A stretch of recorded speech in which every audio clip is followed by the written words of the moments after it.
All right, guys, welcome to Top in the Shop for September 8th, 2016. I'm your host for this evening, Robbie Vota, joining me on mic.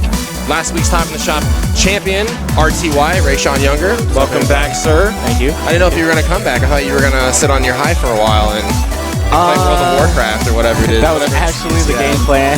Yeah, I bet. But no, of course I'm going to come back. Got to keep on grinding. Let's see. So we have Valteria and Samurai. There he is. There he is. That guy right there. No, you're not. No, Cups. Hold on. Hey, Spencer.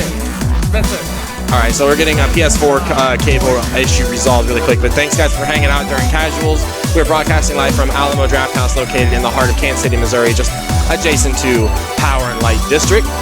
So if you're in the area and you want to play some fighting games, please come out. We're a little short on setups this week, though. We had some guys have some work conflicts and so on and so forth, but we got a couple faces we haven't seen in a while, namely Cups and Chachi out, as well as a couple brand new faces. One of them coming up right now on stream, Samurai Urkel, and the other guy is Spencer. So these are two brand new people at the Top of the Shop tonight. I'm excited. Spencer was telling me that this is his first time he's ever played Street Fighter V offline. You know what? He's super solid. I was playing him in casuals a little bit earlier. He plays Chun-Li. He has a very solid Chun-Li experiments to him. So yeah, we don't want to trigger any smash heads at home. You know, friendlies, casuals. I'm sorry. Yeah, I was playing him in friendlies earlier, and he played really well. So yeah, I was dealing with some stream technical issue stuff, but yeah, from what I saw, he's got chops, and I hope that he sticks around and comes out. Oh, is that Potato Salad trying to get in the bracket like at the last fucking minute? Yeah, probably. Okay. Hold on, guys. Hold on. Hey, don't start yet. Don't start yet. I did not have any message saying I'm gonna be late, but we'll see. Yo, Salad, are you trying to play today? All right. Yeah, I can get you in the bracket. We just started. Okay. Yeah, hold on, guys. Don't play your matches yet. I don't think it should matter. There was some bodies. Okay, yeah, it's not bad. All right, you guys are good. All right, so yeah, our first match, you might have to turn me up a little bit. Valteria and Samurai Urkel, just as you were talking about, Samurai Urkel, his first time out. Not exactly sure who he played. I don't think he got a chance to play any casuals, any friendlies, whatever you guys call them. He hasn't got a chance to play them, so not exactly sure who he plays, but we're going to find out. He's going against Valteria, one of our seasoned... Did you buy High Roller Casino? No. On my Xbox? On my PlayStation? No, dude, you've had it since Best Ball Rock Tournament. Oh, I did? Yeah, that's all we played on I haven't bought the Capcom ring. Yeah. I hate that stage. Dude, it's the best stage in the game. Sucks, dude. No, it sucks. It's the best stage in almost any fighting game ever, and he plays Ryu. No, so yeah, Samurai Urkel playing Ryu. I like that he's playing the Alpha.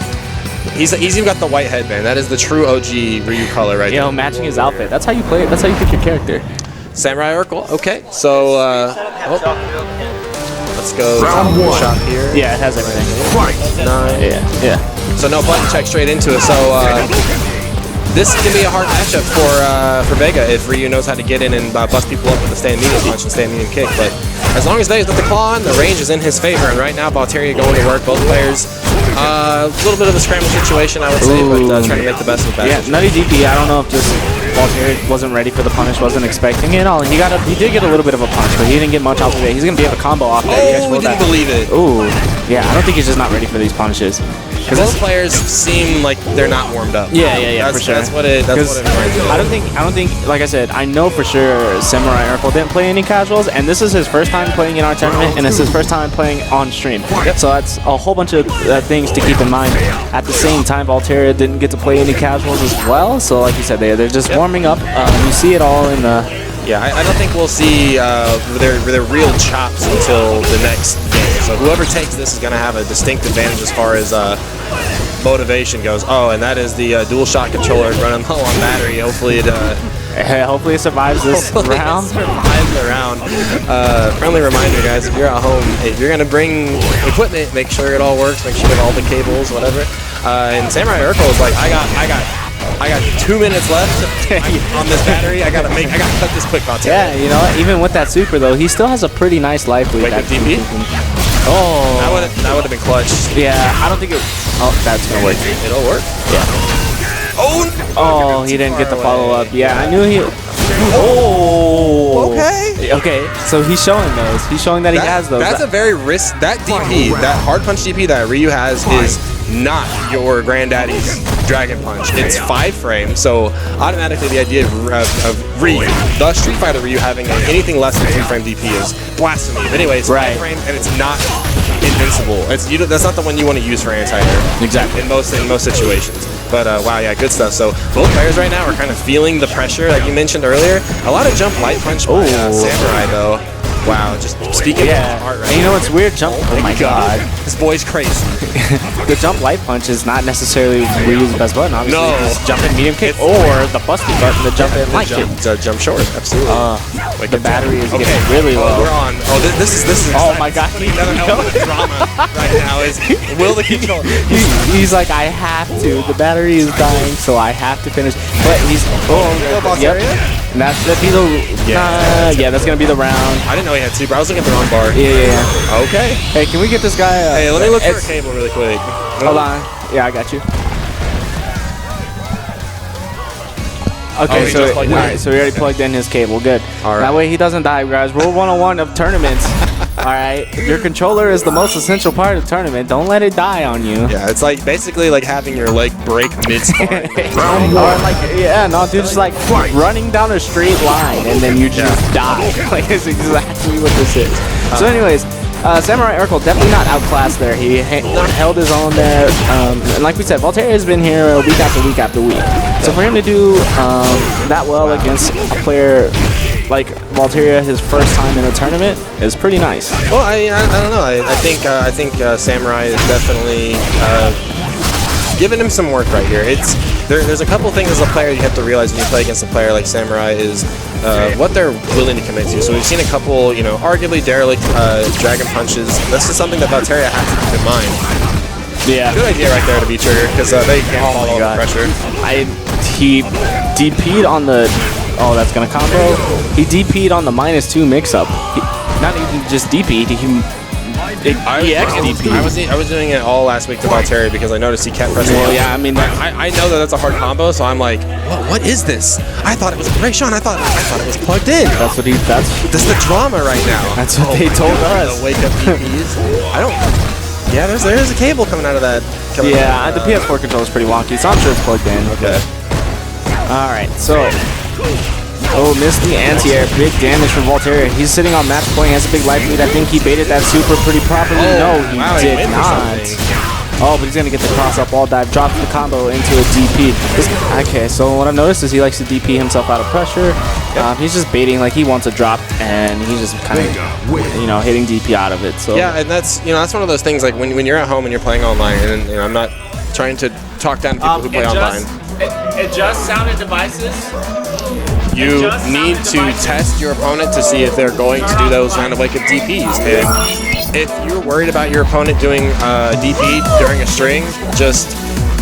Dude, this is why we banned Cups. This is why he doesn't get to come to top of the shop. Just, you need to hold back. So, and then that's when you hear bait it out. It's jab, jab, and you're going to go for like a big link or whatever. Just stop. Just stop right in the middle. Cups trying to troll me right now like he's a fucking Smash player. Cups and Eggman on stream, please. Cups and Eggman. All right, so we have Cups, a seasoned Street Fighter player. We haven't seen him in a while. Closer since I think he said his last top in the shop was in June, which is.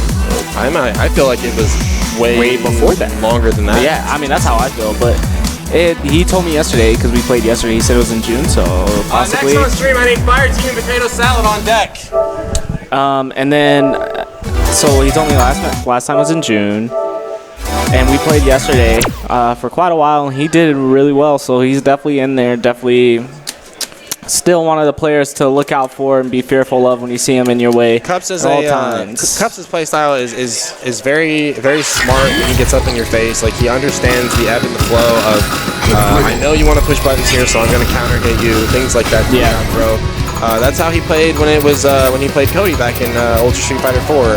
I feel like Ken is a very good complement character to that kind of playstyle because Cody basically lived and died off of counter hits. He didn't really have spectacular damage elsewhere, so he really had to make those stand fierce counter hits into big damage matter. And I think that Ken in Street Fighter 5 has a lot of those same kind of game plans. Exactly. Add one. Round 1. Okay.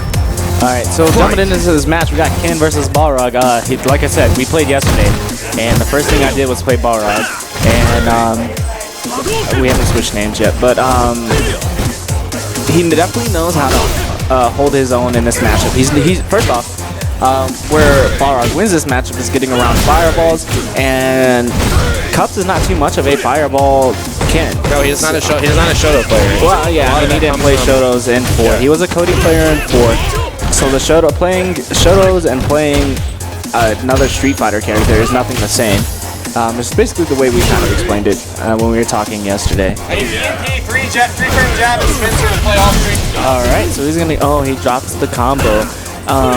He's very aware. One thing I noticed about Cups is he is very solid with his defense, and he knows when to push and he knows when to press buttons. He right there. Very good job. I still think I don't believe any of that. I don't believe any of it. He knows. No, I don't believe it until I see it again.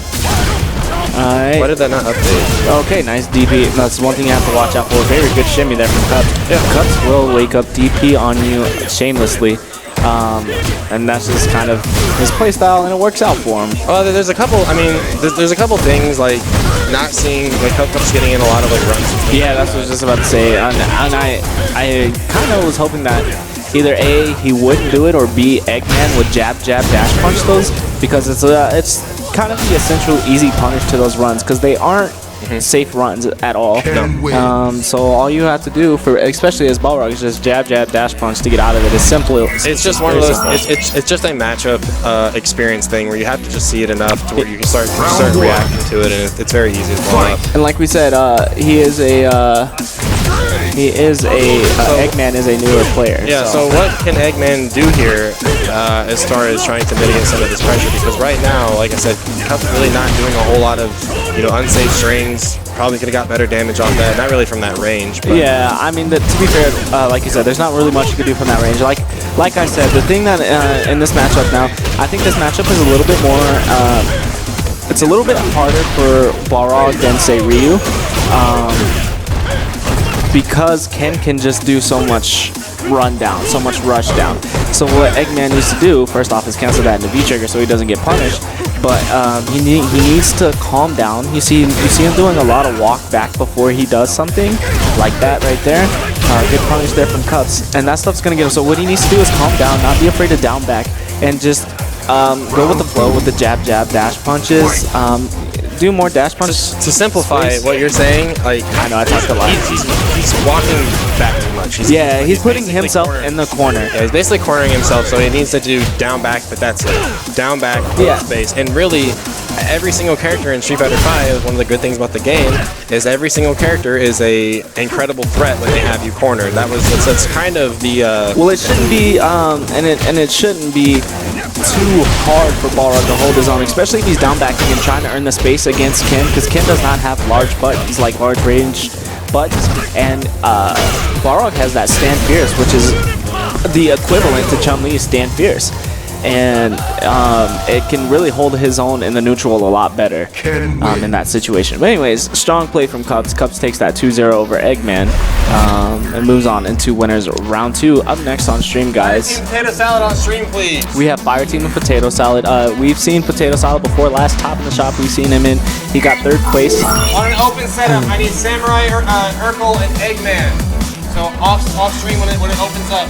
Losing only, last top in the shop, he got 3rd place, losing only to myself and Fire Team, who got 1st and 2nd, that top in the shop. And then he actually went to KO and had a very well placing at KO. So he's definitely shown that he's a player to be afraid of when you see him in the brackets. And Potato Salad. Oh, Potato Salad is a experienced tournament player.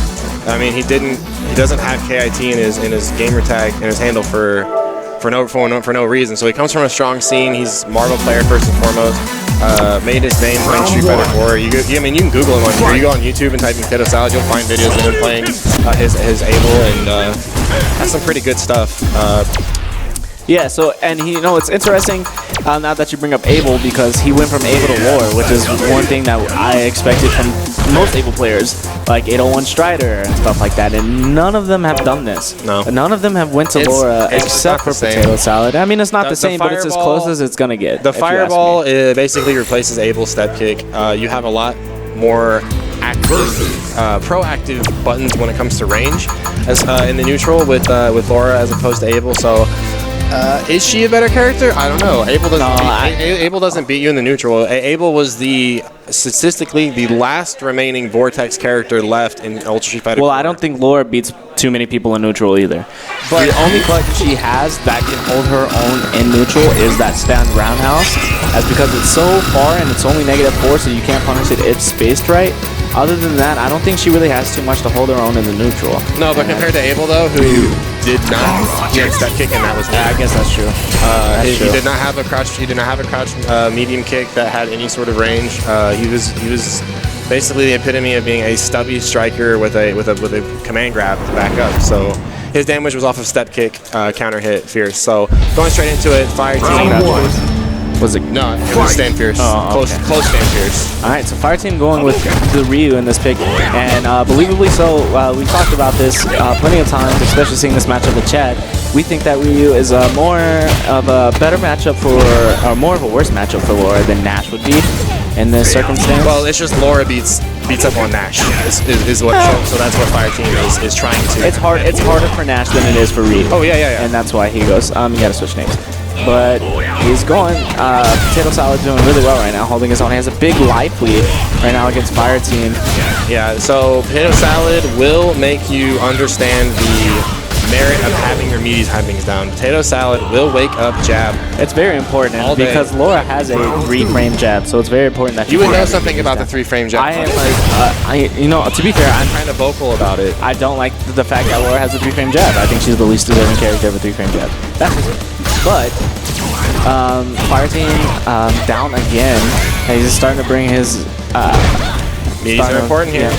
There he goes. He's getting it down. I mean, he didn't get anything off of it, but he got the hit off of the meaty, so that gives Fire Team the sign. You have to meet it, and he gets another one. He's just not getting any combos off of it, especially since it wasn't counter hit. I'm not sure. I like the use of the universal hair. It's super essential. I think it's really important against Laura and Mika, especially because it stops them and puts them back in neutral.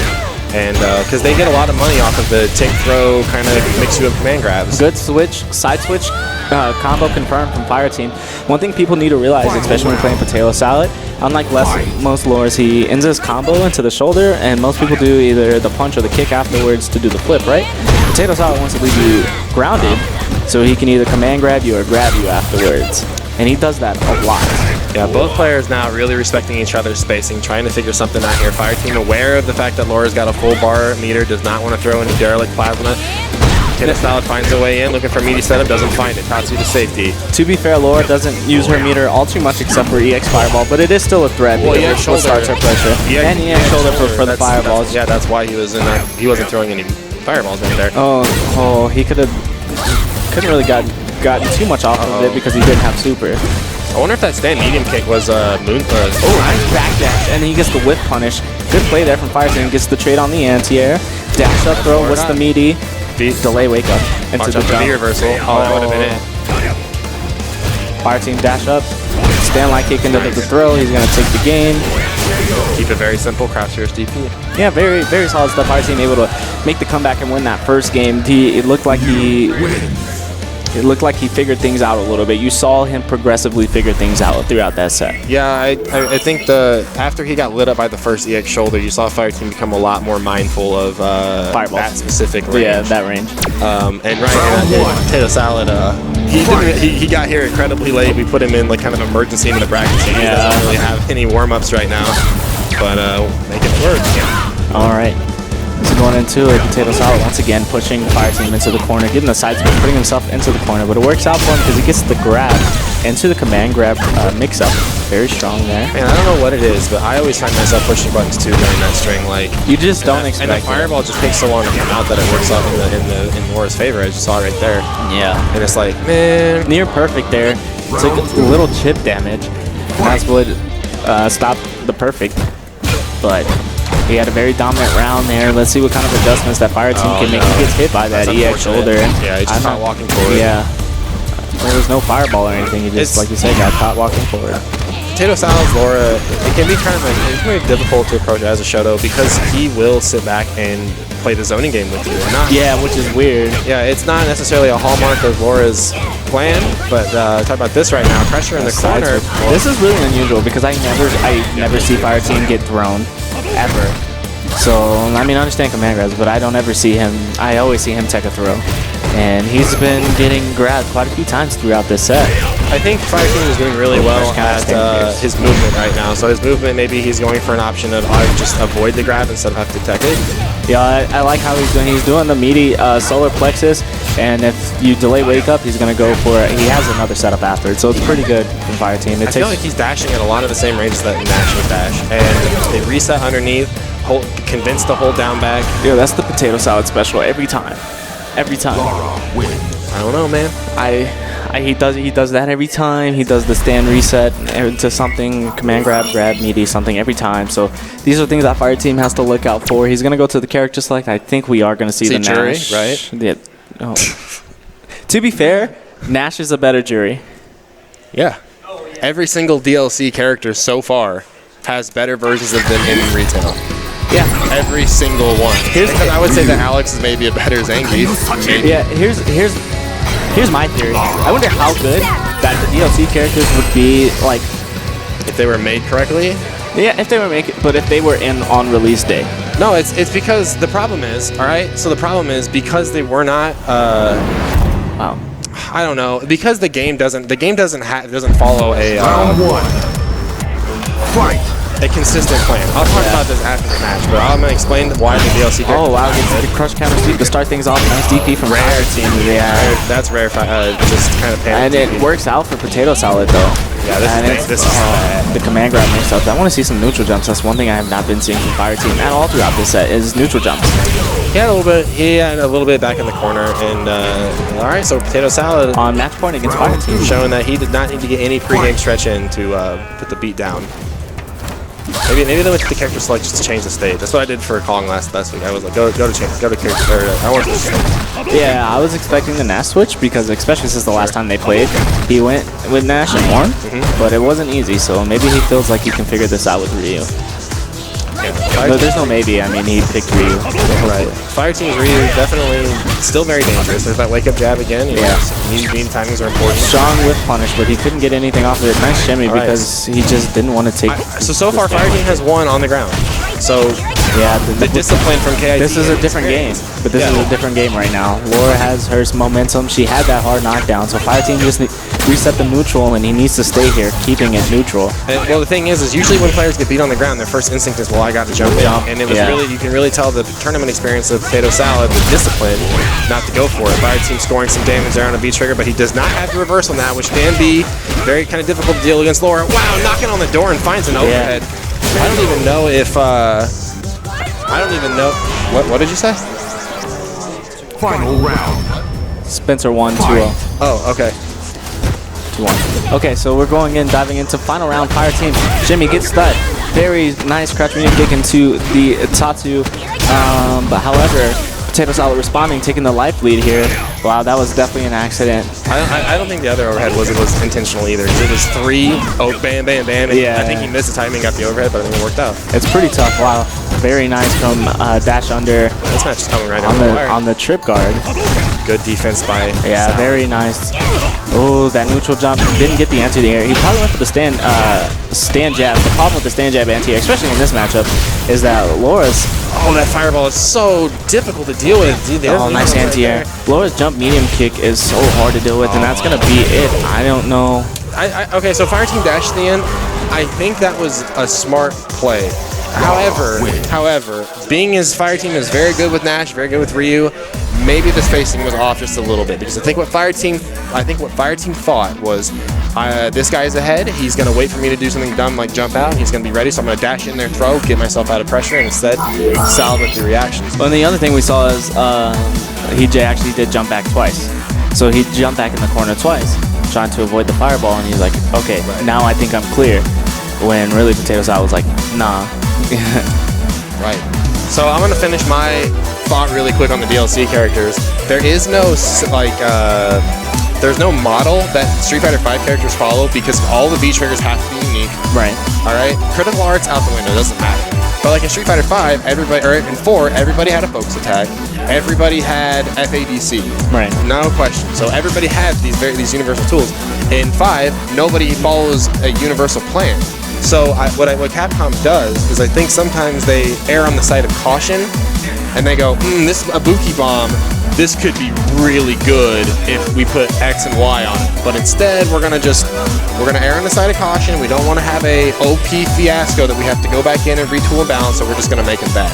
That's my honest opinion on all the DLC characters. I mean, I agree with. They also like to have really good ideas, Right. but it's like, why is this so underpowered? I mean, I agree with you.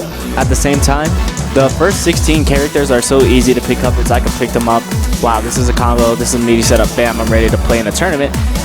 All the DLC characters are so much harder to play, so much more in depth than the first 16 regular characters that it kind of makes you wonder what direction Capcom wants to take this game later on. All right, guys. Well, I gotta go play next, and then I'm gonna call some matches. So, guys, thank you for hanging out, topping the shop. Thanks to Rayshawn for holding down the commentary, of course. It's like calling my former do some commentary. Coming up next, myself versus Chachi. When the setup opens up, I need Fire Team and EMP 3-frame jab on open setup.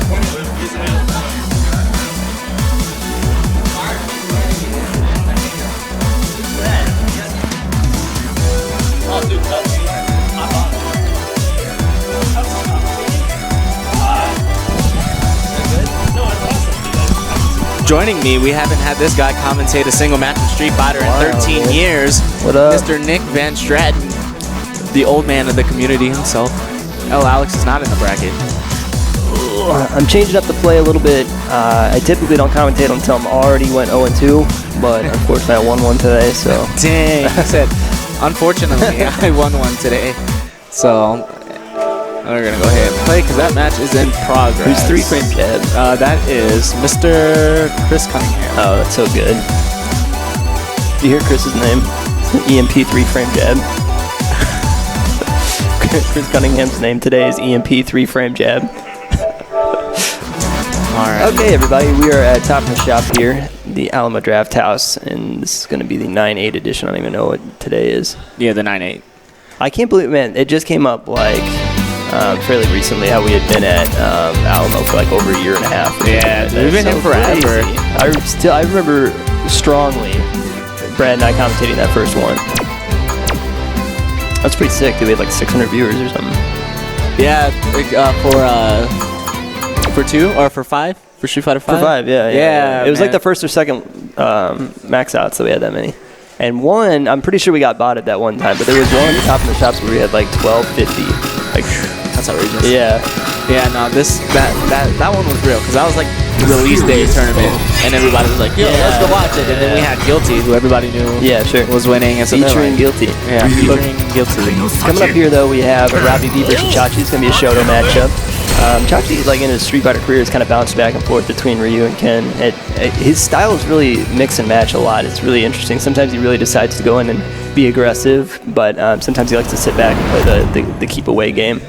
And I think Ryu in 5 fits his personality pretty well. I was gonna say he's definitely vibing with Ryu a lot more than he is Ken. And he played Ken earlier on. It just wasn't for him. I guess somebody who's forfeiting the round, of course. And Robbie V is a Ken Masters guy, and I don't know if this is gonna be a kind of outside bias because he's like, you know, he's a really good fundamental player and good Street Fighter awareness, good gameplay knowledge, and things like that. But I don't know if his Ken has really quite clicked with him yet. You know what I mean? I mean, he's had his time where he's up and down. Yeah. Well, I wouldn't even say up. Yeah, I would say up and down. But he had that time. It was just 3 weeks where he was beating Fire Team. He won 2 Top in the Shops. Cool. Like that guy was the guy to beat. And I don't know. He says he hasn't been grinding this game as much as he was then. During that time, He was. good, I remember he was playing with Alan's son. No, it was Alan Glenn. He was playing Glenn. He was playing with Glenn. Yeah. And he leveled up tremendously within that time. He was playing with Glenn. So Yeah, they're good guys to level up with, that's for sure. yeah, you just got to be able to. And Robbie, I guess because I'm a Ken main as well, he's a bit more defensive of a Ken player. He's relying on his Shoto instincts a bit more, more fireballs, DPs. Yeah. He definitely plays a lot of a Street Fighter, a basic Street 2, Fighter. kinda, Yeah. He's a super turbo type of player. He's fairly new to the game, honestly, though, to Street Fighter. I don't think he started playing until like 2012 or 2013, the series in general, but he's got very old school sensibilities as a player. Yeah. Round 1. So, and here we go. We're opening up first round here with Robbie V and Chachi. Yeah, back on the same. Everything the same, just like it must have been a button thing. Yeah. So here we go. This matchup is basically who can hold the neutral a little bit more. Ryu has more of the neutral tools to hold nice himself. confirm. That's a really hard combo. Right, but Ken can get in and do exactly what Robbie is doing. It's true. It's true. And when on Wake Up on the Oki game, Robbie's going to really kind of look to position himself just outside of standing jab range, and that'll. That's no minus punish 13. there. It's going to be a big punish. Should have been. Oh, well. Nice DP there, though. We're getting pretty close to even line, but Robbie V responding with a DP of his own on the jump block string. What I noticed against the Ryu matchup as a Ken player, though, is that the shimmy game is pretty effective because he doesn't really have too many quick buttons to combat you on his Wake Up. Right. So, and Ken's shimmy game is pretty effective.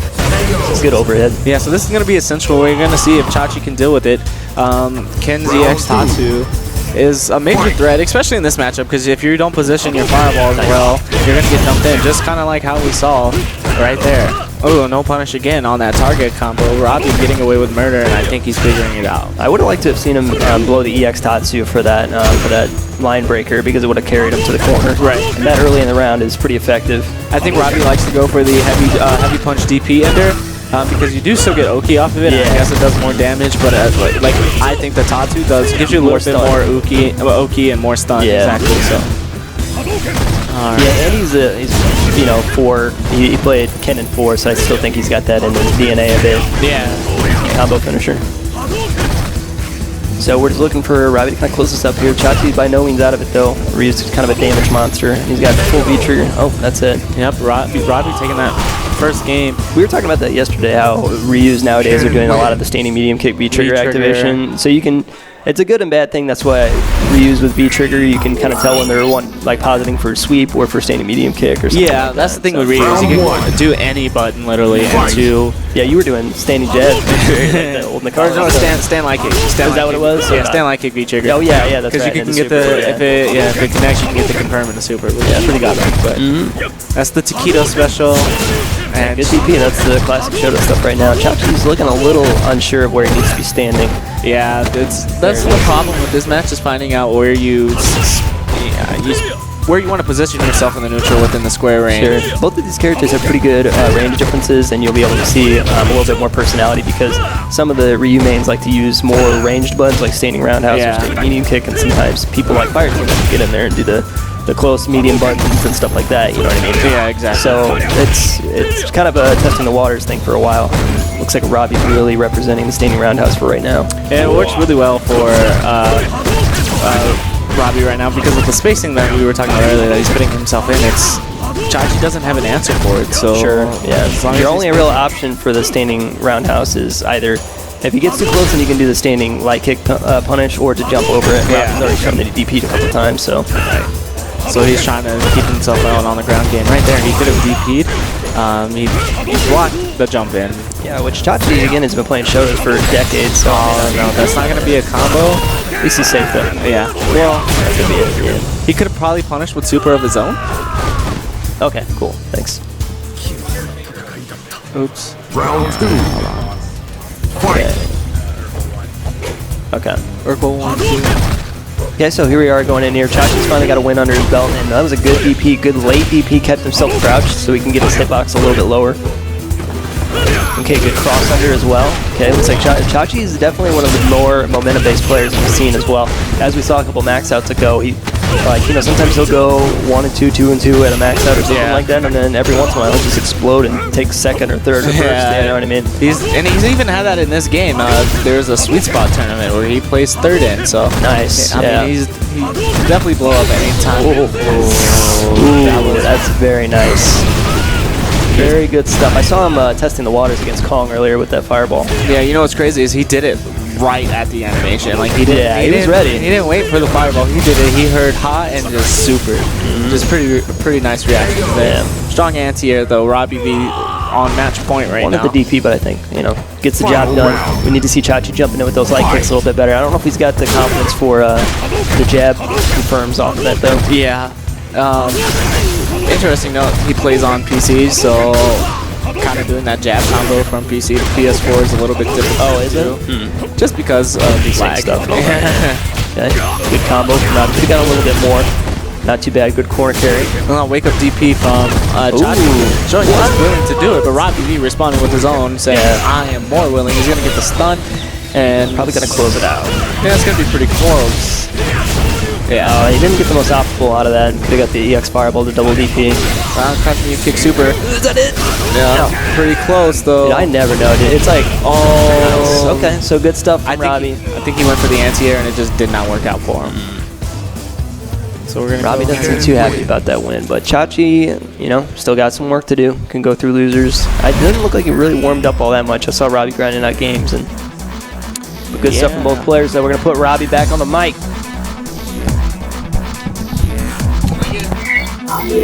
Stream, please. On deck. I need Kong and Blanca Cat. Alright, we're gonna switch seats here. One second. Okay. Yeah, I mean, I'll run through. Alright, guys, so up next we have Cups and Voltaria. Ken versus Vega. It's gonna be interesting because I tried to super through that. When he did super, you tried to super through his, and I got that weird like fucking hard kick Tatsu. I was like, not even the same input. Like super down forward kicks and Tatsu was down back. Like, I mean, welcome to. Yeah, dog. 8 frames of lag. You got it. I happened to be online once too. I was doing wake up light kick Tatsu online, and I got wake up light kick cancel in the first frame into super. I'm looking down at my stick and I'm like, let's dissect this into a grid. I only go this way for the Tatsu. There has to be a forward input for the super. Yeah, you can punish it. You can beat the shit. It might be -8 actually.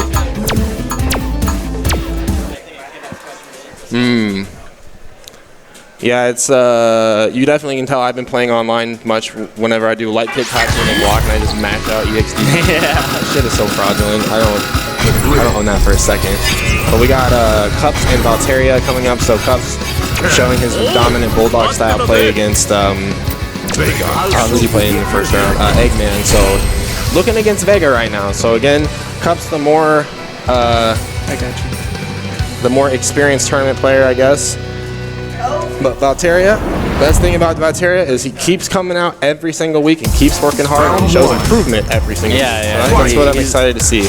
Right now, so as far as the Ken versus Vega matchup goes, early on, I mean, the thing is like Valteria, if I were to tell him, like, you need to get all the mileage out of the claw as you possibly can, because the claw strikes at a better range than where Ken wants to get those stubby pokes out, like crouch medium punch and crouch medium kick. And but once he gets in, this is hard for Vega, because Vega does not have a strike V reversal, so it's hard for him to get out of danger. That's punishable. It's a rollback. Actually, which is interesting. Did you know that depending on which button he V reversals with, like they have different frame data? Yeah, I didn't know that. Yeah, Vega has always classically had the 2 different kinds of backflips depending on which button. I'm surprised you go for overhead right there. Yeah, Valteria's been doing a lot of like really up in your face like overheads, a little cosmic heel, but that would have been a perfect. When you have somebody in the corner, you have to remember they can't move any farther back, so you get to dictate the space. So what you could definitely tell Valteria was going for in that situation. He's lucky right now for him. Mistimed the meaty.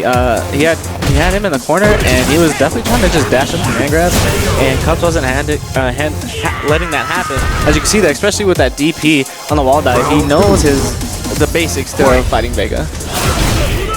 And the delayed medium punch DP to stop the wall dive is definitely indicative of that. Now the thing is though, what I was gonna mention before Valtteri did the V reversal is he needs to save the V reversal to beat up a fireball. The thing is this is the least fireball throwing kin you're probably gonna ever see. Between me and Cups, he talks to me all the time about how he's never confident in his fireball game. Getting caught up right now. Drops the combo. That's gonna be safe. Nice idea by Cups. I really like that, the V reversal. Yeah. Well, here's what you have to watch out for. And Valtteri has been testing it. I've been watching him test it. He rolls and then he presses a button afterwards just to see what you're gonna do. And there was a time where it worked for Valtteri, so that means he's gonna keep on going for it. And if you're Cups, you have to recognize that. Rip. Yeah, I mean it's good confirm off the crouch strong, stand light kick. That's what you want to do most times, Ken. He is doing very well with handling with these wall dives right now. Yeah, that's like I said. If you're a new player, one of the characters you're probably putting on your shit list of cheap characters is probably Vega wall dive, and so it's really good to get now claw off. Command grabs in effect. Yeah. Plants in, and it just does no damage. Like, come on. He drops the combo. Oh, he could have had a better punish. Probably in the super to win, to be honest. Probably could have just did back medium punch. Oh, he just goes He did the Robbie Vota. He just saw the Robbie Vota. He was like, he's like, wow, that dumbass won. He looks over here and winks at me. He goes, that dumbass won. I too am a dumbass. Hey, Cup.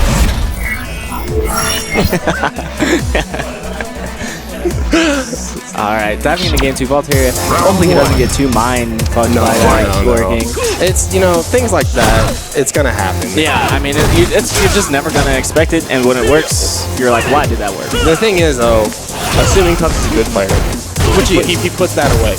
He doesn't sit there and think, this is a thing, and it works every time. Alright, trying to make that target combo safe, so, I'm sure he mentioned it when I was doing it. Target combo is -12 on block. You want to end it in the EX fireball. That's the only way to make it safe, and that gives you +1 frame advantage.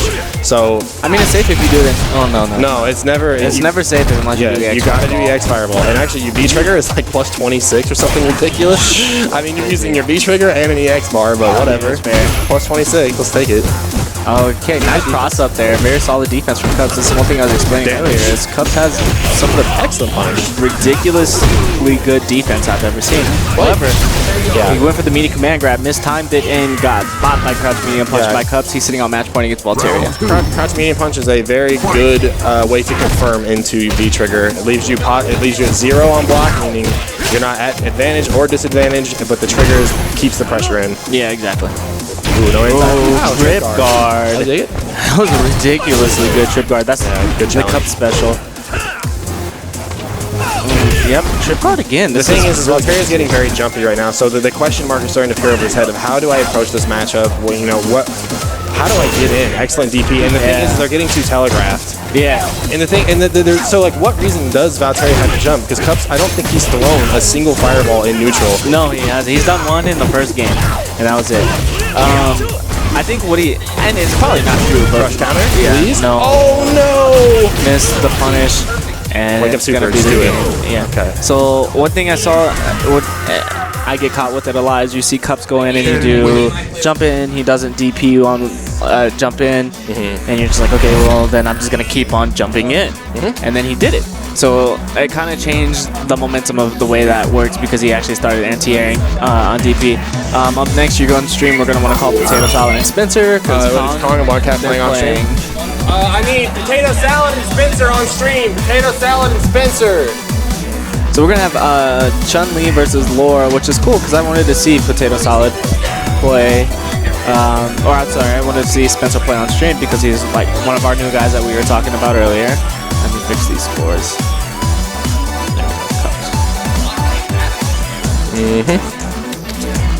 Potatoes. Yeah, see, I would have some pretty good Balrog matchup experience too, except you always leave early. That's not true. I'm here till 11:30. No, The week before last that you won last week. The week before that, you left because you left all your mixer shit here. But I left at like 10:30. No, we had casuals for 45 minutes I saw you, dude. I afterwards. was so proud of you. I left at like 10:30, dude. No, dude. 20 push-ups every time I miss an anti or DP. Do you see how swole he is? Because he missed like... Yeah, dude, he had to do 1,500 push-ups last night. You guys want to improve your anti-air DP game? Play Street Fighter 2. Play classic Street Fighter 2. They will.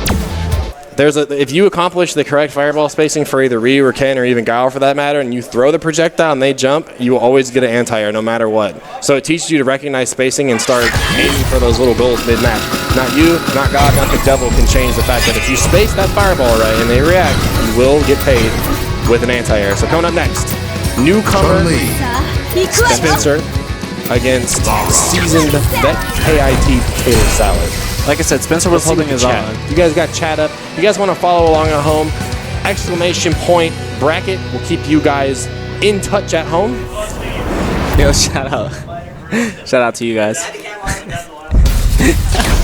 But it's weird. They misspelled Robbie. I know they both start with an R, but you guys fucked up. All right, guys. So we're gonna see who wins the neutral. Obviously, this is probably one of Laura's known worst matchups against Chun-Li because she can control the neutral. Oh, excellent! I didn't know he had instant air legs. That's great. I mean, they're a little high, but they're still legs. Sure. And I've also seen him anti-air with stand like kick too. Yeah. Right now, he's doing pretty well in the neutral, I would say. Yeah, no, for sure. I mean, just because this is his first tournament, I'm not trying to dog on him, man. Like, just because it's his first tournament doesn't mean he's a scrub. Well, that and we haven't seen him out before, so we're very impressed right now with the way this guy's going. Wow, stand fierce into V-trigger, very nice. Wow, spins the meter, it works out for him. Drops the legs right there. We're giving him all the props on the low. So he either wanted legs, or he wanted stomps, or he actually wanted to cross up. He wanted legs.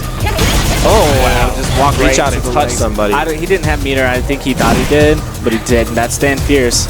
He's doing very well in the neutral right now. He has to deal with that mix-up. One more mix-up. Oh, very nice. Good. Take the hand. Yo, he did not EX SBK there, and you saw that potato salad baited it. Oh, very good whip punish. And Spencer's going to take the... Yo, he's doing very well in the neutral right now. Off stream, can I get Valteria and Jesserugi? Valteria and Jesserugi. Off stream. Alright, so start things off in the second round. Potato Salad got the first start, missed the anti-air there. Spencer making his way back. He loves to use that EX Fireball, which is interesting because Kong likes to use it too, but Spencer loves to use it. And wow, doesn't get the combo off because the legs was a little high. I'm really liking Spencer's movement right now. Yeah. It looks confident. It looks like he's got it game plans and he's following through with it. All right, here's the knockdown. Nice blocking, nice defense. Just hold back. You beat 2 out of 3 options. You beat by just holding back on nice jump back there. Yep, you have to deal with that mix-up. You know what you don't have to worry about, and from what I've seen, is you don't have to worry about him throwing after that EX Fireball, to be fair. Very nice SBK, though. Spencer on the verge of taking this first game. Yeah, he needs to hold his position. Oh, that's the second time. Is there an input error there? There's no way those are unintentional. Yo, you might be a victim of software counterfeiting. Yeah, dude, don't expose me like that. Wake up, Jack. So the meaties, both sides of the table need to be. Oh, this is so difficult to deal with right now. Hard. Oh, the grab whip. He has meter. He doesn't spin it. He's looking for V-trigger right here. There it is. Nice B reversal there. The Kong over. I was seeing the Kong overhead. Yeah. In my head, I saw low forward, and then clank, and then overhead, and you dead. Yeah, it would have worked, but not done. Nope. Stand Fierce starting things off right now. Ooh, dude, I love watching a Chun-Li walk forward without V-trigger. Wow, he's gonna get the legs. Okay, but he doesn't have the most optimized combo. Right. But he has a lot of combo. Or he has a combo. Damage is damage at this point. At least it wasn't a throw. That's why I used to help you back in Street Fighter 4. No, the SBK on the throw. Not a throw. Alright, let's move back to the neutral right now. The thing is like, Chun-Li, one of her best aspects as a character in this game is her ability to throw fireballs. We haven't really seen a lot of neutral fireballs out of Spencer other than Spencer finally figuring out that after that stand, after he ends with you standing, that he likes to go for something afterwards, and the SBK's right through it. But does he have a different way into V-trigger? We've seen Stand Fierce. Oh, that would have been it. Well, no, he didn't. He wouldn't have been able to kill. Yeah. Oh, nice walk back. Very dangerous. He doesn't have meter, so he had to deal with the mix-up. He has meter now. Oh, that would have won if he did it. It goes into the mix-up. The overheads, dude, would have won him both rounds. Yeah. Uh-oh, the tournament jitters is getting him right now. Yeah, very nice from Potato Salad. Just a walk-up throw. Yeah. It's the safe option, especially do it on meter. He didn't have meter there. So the one thing that I think that the Spencer has a very, very good approach to the game. The thing that I would like to tell him is like, hey man, just because the other character activates V-trigger doesn't mean you need to just retreat. Like you are arguably the most dangerous character besides Nakali in V-trigger in the game. Right. And you need to be aware, and you need to know that. You don't gotta respect the other. It's not the other person's time to play. So Nice. There's that mix-up that I've been talking about, and it's been working for him, especially in this matchup, as he gets another one. yeah, the meaties though are real. Gets a the second. crouch light kick tick throw. So this is not gonna kill, but the mix-up. Oh, it's gonna kill. Yeah, I forget. I forget there's that. It's level 3 charge. Yeah, I forget there's that variant of it. Round 2. All right, Potato Salad on match point, definitely coming up of what was seeming like a very even or match in Spencer's advantage in the beginning. You know what I would tell Spencer after this match? If you lose, even if he wins, when you lose a very close match like that, don't be so quick just to hit start and go. Oh yeah, dude, you gotta chill for a second. Think about it for just a hot second. What I like to do is I sit back and I tell myself little things. That's all I tell myself. I just say in my head little things, and then I start it over. That SBK, he's 5 for 5 on those SBKs right now, guys. So Thing is like the meter. He's missing out on meter when he needs it. yeah, That's kind of the issue. I mean, I agree, and he likes to use it for that EX Fireball, which is weird. So all right. there we go. What's the mix up? And to the throw, Potato Salad is gonna take that. Yep. 2-0, definitely adjusted pretty well. That's the talent. That's me. I'm cute. All right. Shit. All right, guys. I'm pretty sure both of us have to go play on stream right now because we don't have another match to play. Kong took that 2-0 over Blanca Cat, I would imagine. Yep. So it's gonna be myself and Rayshawn up next against the character I don't get any matchup knowledge against because Rayshawn's selfish. Dude, I'm not selfish. We can play after, okay? Maybe, and if we get slapped on the wrist for a bedtime. All right, guys. So I'm gonna get some commentators over here again. Thank you so much for watching Top in the Shop for September 8th, 2016. Shout outs to Rayshawn. Shout outs to Cubs for holding him down on stream while I was playing earlier. If you guys are in the Kansas City area and you want to get into Kansas City fighting games, please come check us out every single Thursday. Alamo Draft House in the heart of Kansas City, Missouri, right outside of Power and Light. We're here every single week. I get here at about 6 to start setting up, so we have casuals for about an hour and a half before you guys can jump in and the tournament starts. Also, if you guys want to keep in with events going on in Kansas City, check out Facebook/KCSRK, and you'll be up to date on everything going on, Top in the Shop, and also Max Out coming up September 24th. So jumping on commentary is going to be Cups and Fire Team. Nice, dude. Keep you guys in the very capable hands. I've commentated with Cups in forever. I'm so excited. See our ROG TY, like how it's still in there. We have RTY versus Robbie Vota. Okay, everybody, we got Cups and Fire Team on commentary here, while our two previous commentators and stream analysts. Stream analyst. Oh, well, we have a new camera angle. I didn't even realize that. This is new this week. Hey there, friends at home. It's very It is Feng Shui, that's for sure. Okay, so we are, I guess this is still winner's side, third round. Feng Shui. Feng Shui. Feng Shui. I don't know. I don't know anything about It's Asian Feng culture. Shui. I don't know anything about Asian culture. Okay, good. Okay, so we got RTY and Robbie V. And this is going to be second round winners. Or third round winners. It doesn't matter. It's in winners. That's all you all need to know. No, this is not the character select, darn it. I always like going to the character select, or the next screen during the character select. I kind of like how the players like line up. They're like, assembling their weapons for battle. Flexing. Actually, the character select screen in Street Fighter 5 is really sick. It's cool. I like it a lot. The music's really good. The music in this game is awesome. Yeah, I hadn't played in a while, and I was playing yesterday, and I was just letting the main menu music go for a while. I was doing stuff around the house, and it was like 5 amazing songs, like one after another, and I hadn't heard most of them because I hadn't played in a while. And I was like, ooh, man, that song's good. That song's good. That song good too. Damn. All these songs good. The main menu theme is actually my favorite. My favorite. It's probably my favorite Street Fighter theme ever. Yeah, same. Honestly, maybe Akuma Third Strike. That one's really good too. Let's delete it from the devices. Oh yeah. Well, we got a couple new players on the stream. Don't know how to plug in the sticks. And this says we can only assume this is going to be. Oh, he's going to play Balrog, isn't he? He likes to play Balrog against Shotos. Yeah, he says that Balrog is a Shoto killer. I don't know. Why are we not going to devices? Man, Vega's weird. His sweep isn't as punishable as I thought it would be. Oh yeah, no, it's not very. His rolls are all negative, right? Yeah. But they're like -2, -3, something like that. Even his regular rolls on hit are negative. Like actually against Vega, it's really sick. As match, I just always do stand jab as he comes out of light roll. Like he hits me with a roll, straight up hits me. Just jab on and I just do jab afterward, like after he rolls into me and hits me again. And if he presses the button, he gets hit. Yeah, sure. It's dumb. Sure. Like, because people are like, I hit you, therefore I'm positive. But well, that's what we've talked about. That whenever the game first came out, you and I were talking a lot about how like the standing reset situation. Is really brutal in this especially game. like air-to-air resets. Yeah, sure.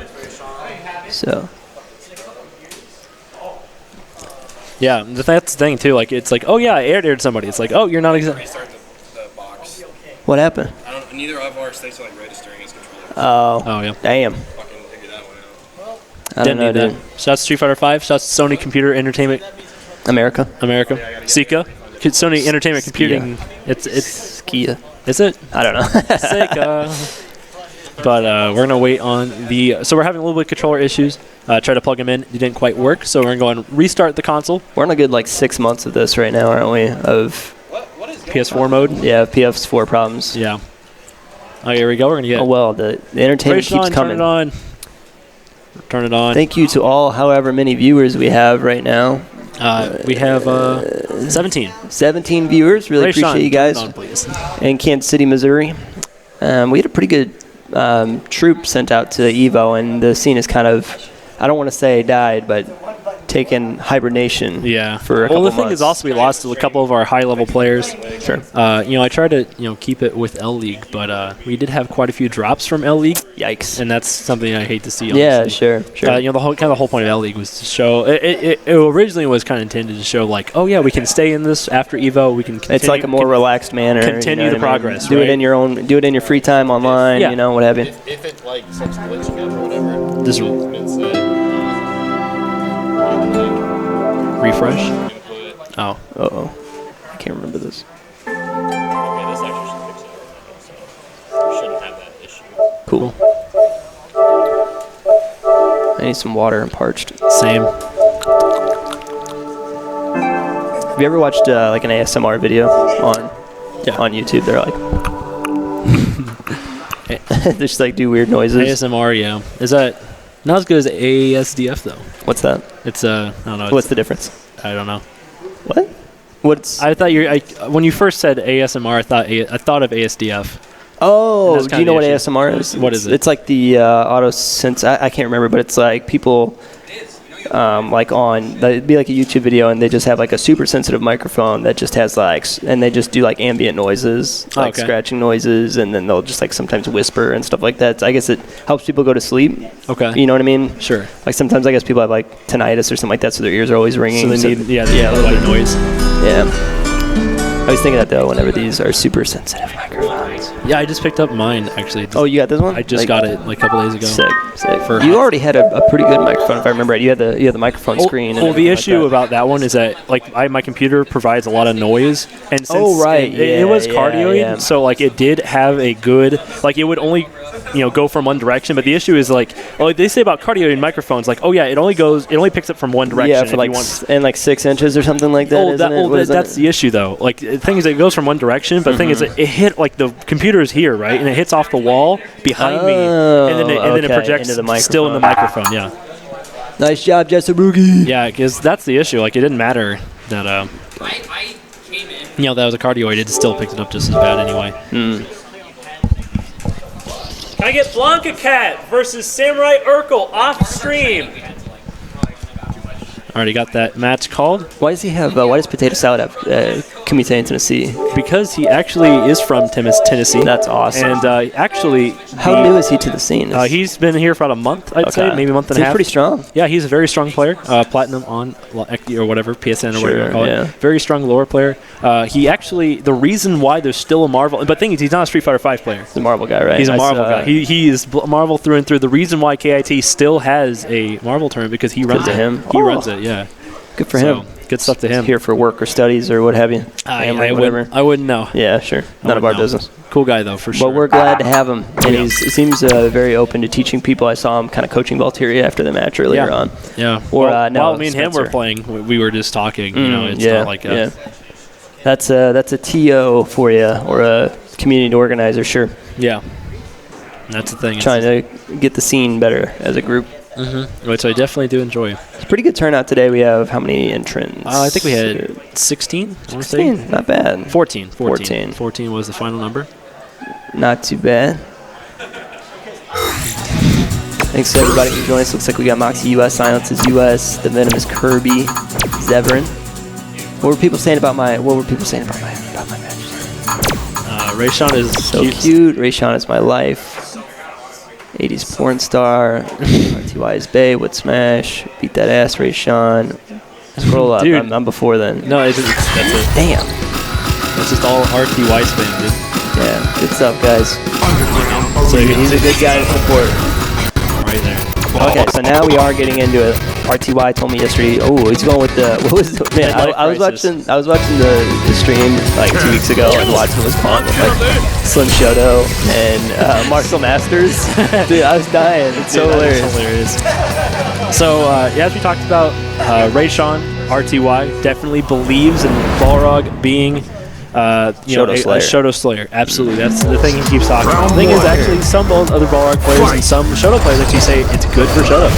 So it's all personal preference on that kind of stuff. So something to keep in mind there, Robbie, probably not too familiar with Balrog, and so the thing is, like on that dash punch, it is -4. So you can't go for, let's say, like that, for example, that should have been punished. That should have been punished with that. You can't do target combo, it's too far away. You can get the back medium punch into Tatsu though. Yeah, you could do that, or you could do stand jab light Tatsu if you're not very comfortable. At least it's something. But yeah, we did not see punishes in either of those dash punches, and I know like that one was definitely punishable. And again, it looks like 3 of them with no punishes from It looks like Rayshawn knows that too. Rayshawn's not really a player to just do something for no reason like that. Absolutely. He's definitely got the read on him. And he says, oh, he doesn't know how to punish my dash punch? Okay. And Balrog, this has kind of always been the story in Street Fighter games for Balrog, is that he exceeds at ranges that Shotos struggle at. You know, kind of that, I guess, like 2.5, 3 square range. You know what I mean? So the only options that Robbie's going to have from that range are Fireball, which can get V-triggered, punished really bad, or jump in. And R2I's been on point with those anti-airs, that crouching medium punch. Yeah, and that's something to keep in mind as well is, just again, the damage output of both these characters. Oh, yeah. Balrog, especially when he gets that V-trigger, definitely a monster to be dealt with. And the corner carry, both characters, corner carry. No DP from Robbie V. You know, he wanted it. More focused on the mix-up OP type game. Both of the characters. That's not going to work. No. You can only do the first hit. I think that hit twice. Oh, no, it only hit once, but regardless, he did it too early. I see. After the standing roundhouse. Robbie not happy about that drop. Good throw there from Rayshawn. Goes into the standing roundhouse, into the frame trap after it to be stunned. Yeah, and the thing is actually about this game too is that EX dash punch is +1. Like on the low or the strong or the straight, I believe. And he was telling me, Rayshawn was telling me too, the stomp V-trigger activation was +9. Yeah. That's, the toe stomp. That's pretty ridiculous. It is pretty ridiculous. But he doesn't have a lot of the same tools that other characters have in the game. But Rayshawn seems to have a good balance of when to play footsies and when punish and when to go in. He's got good sensitivity for the dash punches. Yeah. Robbie seemed to try to press the issue a little bit. I'd like to see him do maybe a little bit more neutral jumping and positive to put Balrog in a bad situation with dash punches. Yeah, so there, neutral jump would have blown that up. Yeah. There's a punish. I'm not sure if that actually punishes. How fast is heavy DP? 5? 5, yeah. Okay, that's so it's not a free punish. It's -4 there on the Balrog dash punch. There we go, full confirmed. He still doesn't have that target combo all the way down yet. Yeah, that's something recent actually. He seemed to be fine on it, honestly, previous weeks. Seemed like this is a this week. Yeah, sure. Saw him having trouble with that earlier against Kong. Yeah, no, same. So now we're going to see the full combo here from Rayshawn. And this is just the danger of the character. I mean, Robbie's in control for most of the round, but doesn't matter. He can close it out in seconds. Yeah, that thing about Balrog too is that like there are a lot of Balrogs who go for the spin into overhead. And the thing about that is he showed that a couple times, but yeah. Yeah, that's the thing too. It's like when you talk about that, he did the low right after the dash punch. So again, like, okay, here comes the overhead. Here it comes, and he goes for the safe low option. Especially it's safe, as I said. Like he confirmed low, short to low jab, just like a Shoto would. So I mean, if it doesn't work out, okay, I'll just move on with my life, go for a throw, whatever. But if it does work out, okay, we got some damage. Yep. Especially when you talk about V-trigger, even though he only got crouch short, crouch jab, he can still do like 15 dash punches after. Good corner carry on that. Yeah, here comes Robbie. Didn't do the run follow-up. He's respecting Balrog a little bit up close too much. The thing is about Balrog is that you can't respect him. He does not have a DP, doesn't have any kind of V reversal is easily baitable. Yeah. And he's got that crouching 3 frame or the 3 frame crouching short. right? Yeah. So, but I mean, it's got piss poor. short. Oh yeah, it's got piss poor range though, and you know what I mean. So I don't know. I'm not sure if that's a punish or not, but it seems to be working out. Okay, here we go.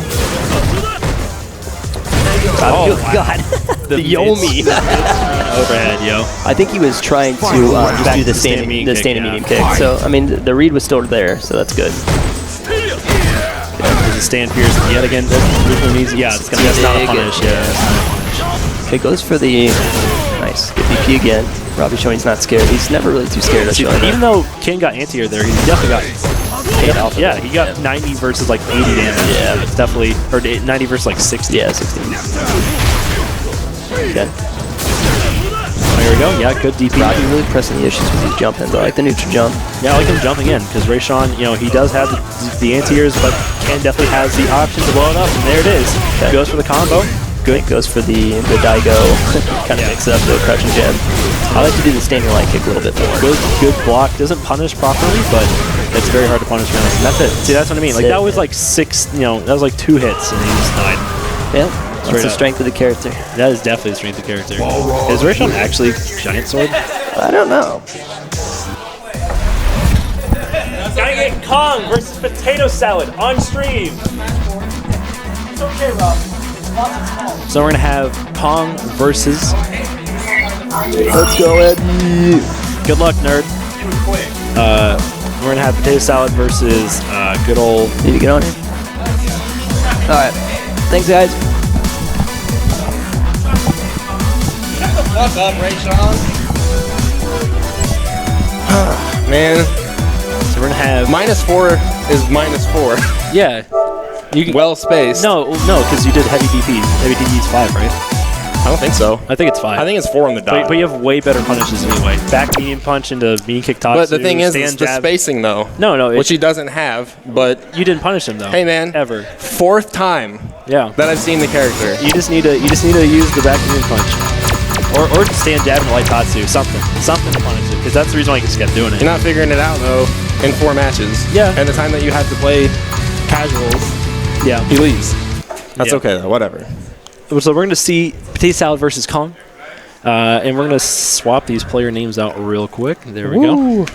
So Potato Salad, repping that lore. Definitely not good against the Chun-Li. He's already retired himself, actually. He was like, I got to play this, but, man, then in this Kirby, come out and catch hands, bitch.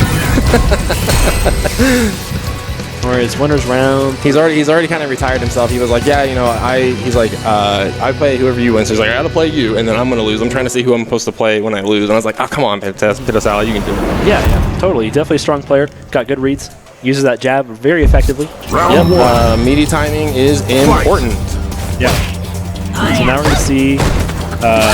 The lore. See, that's what we talked about to that Chun-Li player. Is like as soon as you see that fireball, as a Chun-Li, you should automatically just crouching medium punch. It's really strong. You know, it gets underneath the fireball and just really does a lot. So now we're gonna see Kong. You see how he punished though on that standing medium kick into dash. It's very strong. Gun smoke. Okay, that's what it is. I have no idea. Yeah, I thought it was Giant Sword. Yeah, I thought he was more with Guilty. Yeah, I was like, yeah, Guilty's squad. That's pretty cool. No, doesn't like Giant Sword not exist anymore? I have no idea. I've never seen it. I heard of Giant Bomb. Giant Bomb. They're kind of a video production house now. Used to make videos back on the Evolve World days, but hey man, Kong the mix-ups are real. Oh, thanks. Oh god, we're in love. That looks delicious, man. Oh, thanks. So now we're going to see Kong going down in the first round, which again, as you talked about, Potato Salad not expecting to do well. No. And the thing is Potato Salad's his game plan is solid. He is solid, so if he just believes in it, I think he'll have some success against Kong here. And that's going to be real. The thing is, like, definitely Potato Salad with some of the, oh man, you got to block that. It's one of the things you got to see. It's just like a Seth mix-up. But the thing is that, I forgot what I was going to say. Completely. Oh yeah, no. Potato Salad definitely has some of the best anti-airs as a lore player. Yes. His anti-airs are. He makes the character look like Ryu. And a character that's not supposed to have good anti-airs. And that was the general consensus early on in the game was, this is a character, as a Ken player, you don't stop medium kick Tatsuing because this character can't do anything about it. Well, Potato Salad definitely proves me wrong for sure with that elbow. Oh yeah, It's very good use. very good use of it. And the thing is, though, regardless, I think those those air legs are going to be very hard to deal with. Just because that same aim punch is not very conducive to hitting air legs. I could imagine. As it kind of has a hitbox or a hurt box comes up before the hitbox. It's great if you can get it out there first, but to get a medium normal out there before air legs is just amazing. Yeah, it's just a hard. Kong is very good at mixing those up, so it's very hard just to react to. Wow, the classic stand light kick, fake, cross up under switcheroo. Yeah, he did it. Because you see Chun-Li is under, and then she turns around, and then you adjust, and then she turns around again.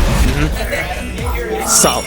The thing is, she's the only character that can do that too, because she hits you so high in the air that you can do like the double swap. Do you think that's going to be an aspect of the game that they are going to are going to try to adjust? I don't know. Oh, anti-air jabs?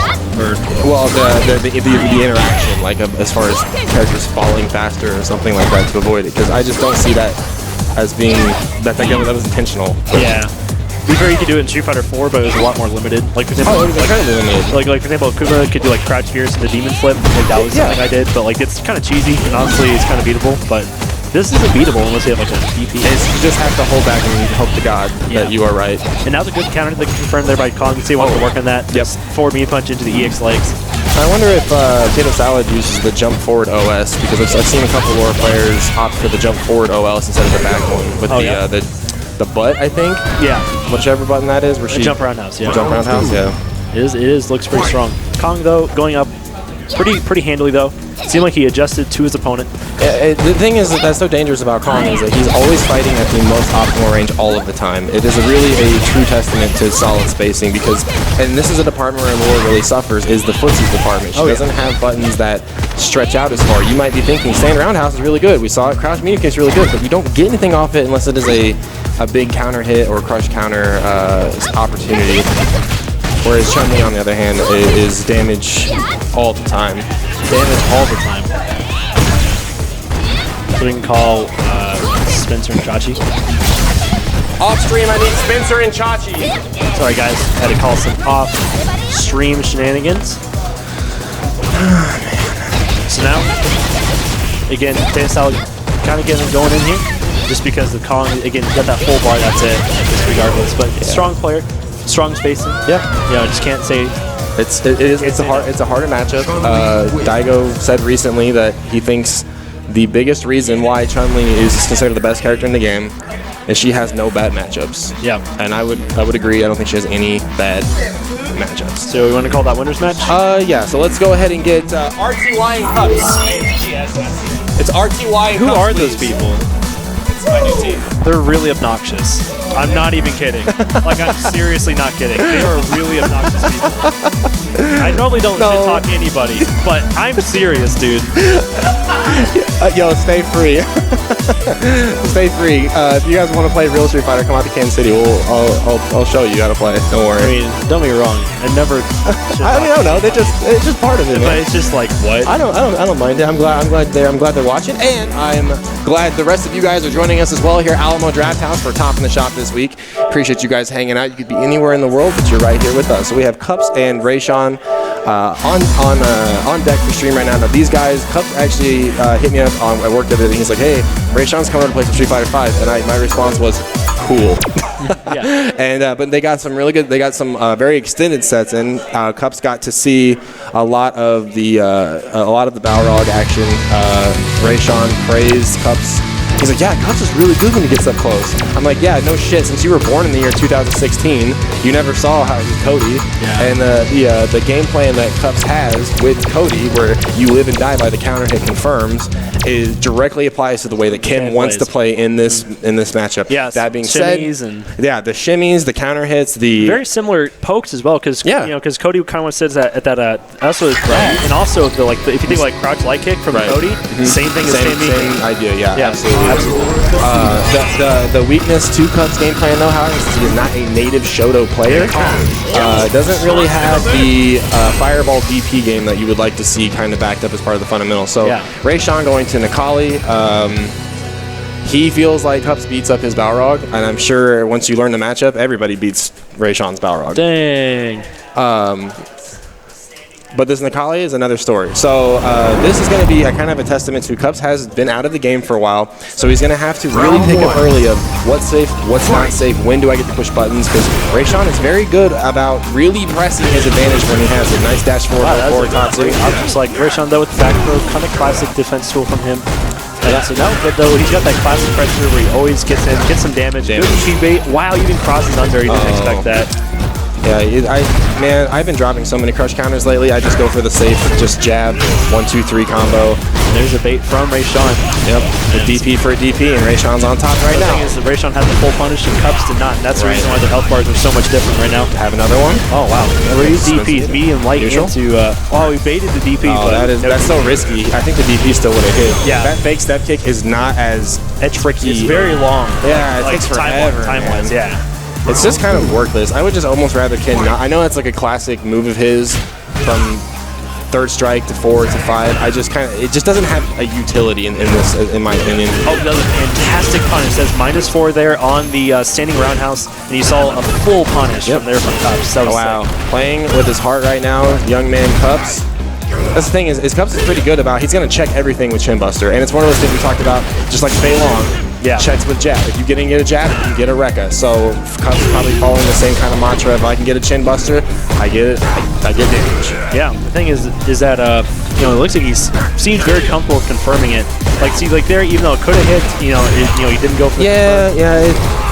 I'm okay with that. Rayshawn in control right here. He's in the driver's seat. He's going to scoop up game number 1. Yeah. I was going to say I would say probably one of the hardest things about fighting a Nikali at Rayshawn's level, if you haven't been in the game enough, is it's going to be very hard for you to deal with dash throw, because that dash is very strong, very scary, especially in V-trigger. That's what I'm it's saying. not even close. Like you can't be not scared of it. Yeah, you have to absolutely respect it, and it's one of those things where if you're not familiar with the range of where he's willing to do it, then it's going to be a little bit of an issue. Yeah, the thing is also he doesn't DP the jump ins from RTY.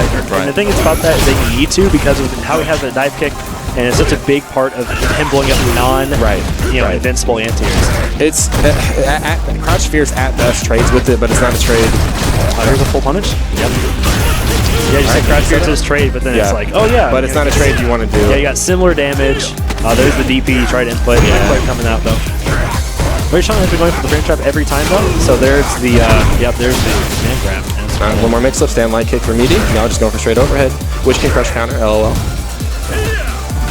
Him and there's another character that too. Laura. Yeah, somebody else does. Laura.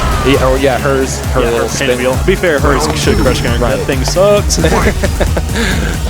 I still get hit by. No, dude, I get blown up by it free, dude. I'm not saying that. I'm just saying it in theory it sucks. Oh wow, that jab hitting behind him. I'm more impressed with the fact that the crouch medium kick getting under the Holly sweep. You would just think that would be a move that would just eat up the crouch medium kick by Ken. Nice meaty, no confirm. Yeah.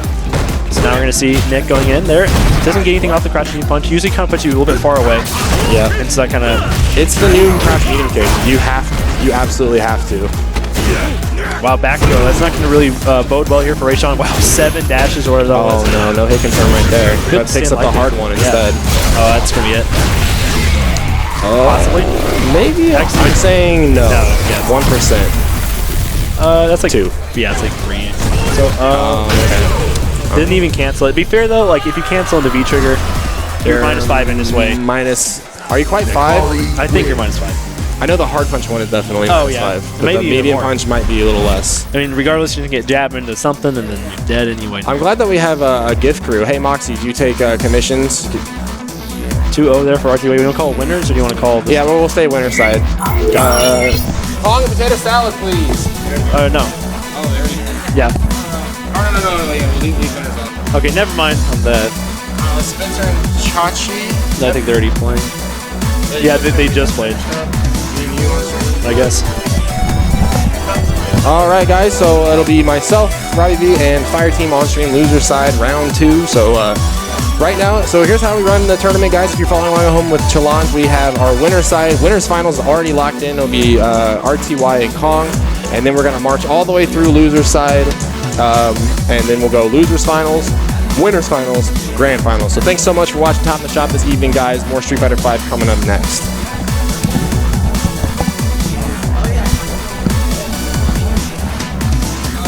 right, guys. So we're here. We got Chachi advances. Okay. 2-0 Chachi. Go Chachi. Good stuff, Chachi. That's a tough Chun-Li, too. Spencer's really good. I saw him earlier against Potato Salad. He's looking really strong. Yeah, he's super strong. All right, so up next we have Fire Team versus Robbie. These guys seem to play every single week for like a year and a half. It's a thing. I don't know why it's a thing, but it's a thing. They're always here, and they're usually on winner's side for a while.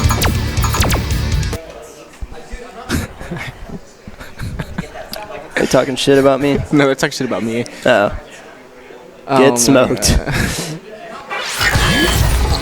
So sorry, Sean, sponsored by barbecue place or something? Damn. Alright, so it's Gunsmoke. Yeah, sure. So it's like their hashtag is get smoked. Because everyone goes, so Sean sponsored by yeah. Oh my god. Damn Potato Salad going through a Chun gauntlet. Yeah, rip. Raisin take. Gonna pee in the Raisins cup. take years. I'm gonna poke a hole in your cup, mate. Dab. Did you dab, dude? Yeah, dude, I dab. Fuck you, man. Damn. It's a shout out to my good smoked. Okay, so we got Fire Team and Robbie V. This is gonna be the Nash and Ken. I know that Robbie does not really like this matchup too much, and Nash is pretty strong against the show. I don't know if this. Yeah, he does not. Well, Nash does really good against the Shadows, like you said, but Nash completely, more so annihilates Ken than he does Ryu. So it's pretty tough for him, to be completely honest. All right, guys. Sure. Jumping into game one, Fire Team versus Robbie V, Nash versus Ken. We are live. This is loser side. Sorry, guys. Let me update this. Okay, so we're just going to see a little bit of positioning from the mid-range here. It looks like Fire Team's kind of positioning for like medium kick side, at least make Robbie think that that's what he's looking for. Good neutral jump. Should have done a little bit more of the vertical reaching ones. Just kind of jockeying for position here. Yeah. Robbie's looking for a position to jump. Very nice challenge there. Went for the stand medium kick, heavy kick combo, and DP. Fire Team challenge in between. So, Okay. all right. It's some weird button selections from Fire Team at this point, but I think that's kind of what you got to do with Nash. He plays a different brand of footsies than most characters do. Right. Fire Team for sure known for Variation of buttons. Yeah. Kind of. especially with Nash, because he can do that. Like, his character allows Fire Team to play the way that he wants to play. And you see it, like, he's very movement heavy with his character, and then he goes and plays Ryu, and he still plays the same kind of movement a lot of the time. Sure. He played Akuma back in 4 as well as he had a Sagat for an extended amount of time, but even when he played Akuma, he played more of a defensive style until he got the mix-up started, and then, then he went in from there. Yeah. So he's definitely more of a defensive-minded player, but he likes to tighten up his frame traps and stuff like that as well. Maybe need to see Robbie do a few V reversals through some of these heavies and medium punches that our team's pegging him with. Really slow first round here. Guys really trying to figure each other out. Yeah. Like I said, this first round, especially against these two, because they play each other every week, you're going to see them take a long time to figure out how they want to play the neutral this time around. Oh, and that's going to, well, he could have got like a lot more off. Yeah, he could have at least got the VP. Yeah, I agree with I agree with that verbal pop-off, because that was nonsense. He did stand roundhouse. Well, the crossover was already like there. Yeah. He didn't need to Tatsu. He had already committed to that. Yeah. I don't really ever like the verbal pop-offs. I mean, you can in between rounds. But no, I mean, I see wide he pop off. Yeah, sure. But, I mean, if you're going to distract a player that's about to punish you for your mess-ups, then why not? Like, like with my DP against you, and I just scream in your ear so you drop the combo. Not okay. Oh, no. Yeah. Yeah, one of those. Okay, good. Confirmed. All right. Robbie, he needs to keep that momentum. He knows that he lost that round off of, not necessarily like he was dominated from it. He was in there the whole entire time, so he needs to keep that mindset of, I just lost off of little things, I have to tighten up, and I can win this. And he's doing that this round. Wake up. That Tatsu. Wake up, doesn't he? Ooh, that's not gonna be good. That's gonna be a big punish here. Yeah, that's gonna be pretty close. Yeah, pretty close to dead. Had a good amount of meter. That's a nice amount of damage there. You can't do the fireball game at all against Nash, especially as Kid, because he does have a slower fireball. So, oh, well, you can right there. Yeah, you got to do it super close. Yeah, like you have to have that reads where he's either going to dash or, like you said, you have to be at super close. Yeah, yeah. You have to basically throw a fireball at a range that you will get jumped in on. That's the best way to explain that. Yeah, it's like kind of like just outside of standing heavy kick range, kind of a poke button more than anything. So it goes up 1-0. Fire Team was in control of that one. It looks like the wheels are kind of coming off for Robbie right now. He's getting really salty pretty quickly. At least he's shaking it off with laughter. That's good. Yeah. Like we said, that these guys are really good friends. So yeah, sure. And like whenever Fire Team would come into the Street Fighter scene, he had already kind of had his tech game like on pat, and then Robbie kind of took him under his wing and taught him more of the competitive mindset. And Fire Team took it on and went with it. Took off. Still though, even at the end of 4, Robbie was one of the only ones that could beat Fire Team on a semi-consistent basis. Yeah. Probably that whole, master of tech thing. Well, the master and senpai. Yeah. Another thing that senpai and Kohei. Yeah, another thing that we think Robbie's figured out is when you put 2 and 2 and it doesn't equal 4 against Fire Team. Yeah. He's got a good amount like that. I remember, and Robbie just has just that right amount of nutty. Yeah. I read this quote from like Justin Wong or something like that saying like for every 3 things you do that makes sense, do 1 that doesn't. Yeah. And I think Robbie's really good about that. Yeah, he's really good about that. All right, so jumping into game 2, Fire Team starting off with the life lead just a little bit. Nice space on that side. Yeah, that's always so tricky because you think you can do something after that, and you really can't. Because even on paper, I think it's like -7 or -8. Yeah, it's super punishable. But if space right, you're gonna. I think you have to like walk forward and press a large button that Ken does not have. Yeah. So. Yeah, most people want to dash. I always want to dash. Sure. So I get busted by it. Nice air to air, consistent, multiple. I think he's doing that in risk of it being the EX Tatsu or the air EX Tatsu. So he's just trying to air to air with it to compete with it. There we go. With an anti-air. Oh, okay. Yeah, he got that super late Tatsu. Yeah. Tatsu kind of messes with it a little bit like that. Robbie never really overstaying his welcome. He does a good job about if his Oki doesn't work out, he gets out. Yeah, and he doesn't put himself in a compromising situation. Ooh, good shimmy. That might be it. Around. That was, in that position right there, Robbie had to work that corner space, but what it was is he was so scared. Not scared. He knew that Nash had V-trigger, or V-trigger or V-reversal, so there wasn't really much that Nash was going to get out of that corner anyways. So he was trying to space himself in a way that if he V-reversaled or V-triggered, he could have dealt with it. Yeah, sure. I think I'd more go for the option of like tick throwing and stuff like that. Yeah, I mean, that's what you have to do in that situation. You don't want to try to rush down. Excited. Man, he's doing a good job of throwing out, things that seem unsafe and stuffing the dash in. Yeah, that jump light kick was definitely jump Tatsu. Yeah, there it is right there. He uses it more so to get in ranges that I guess shouldn't get in. Yeah, that's kind of the best way to explain it because he whiffs it a lot. Nice V trigger to trying to keep it a little bit more safe than what he would have. Jump back jab. All of Nash's moves have such good hitboxes. Yeah. Besides, I guess, like the frame trap buttons. Yeah. Even then, they still are still pretty good. At least average, if not a little bit above. Nice dash. He just dashed up 3 times. There's something about Nash's dash, man. It's just like it feels a little off. Yeah, it's because he doesn't start moving until like the 8th frame of him moving. Yeah, so it seems like an instant dash. Yeah, he doesn't move until the 8th frame of the dash. It's kind of weird. Yeah. Yeah, Robbie needs to slow things down. He needs to stop jumping in that. When I find success playing against Fire Team is when I slow things down. Yeah. I let Fire Team come to me and I let him do those dashes that he likes to do right there. And I just stay strong with my defense. And that's what I want to see Robbie do. Instead of the jump tattoos that he's doing.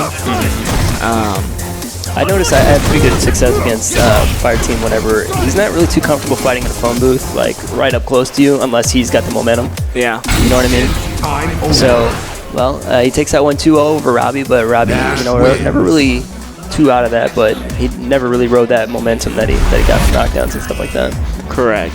I'm gonna call the next match, which should be Chachi and Samurai Urkel on stream, please. No, it's right there. Chachi, Samurai Urkel on stream, please. Okay, that'll be it for me. Good job, Rishon.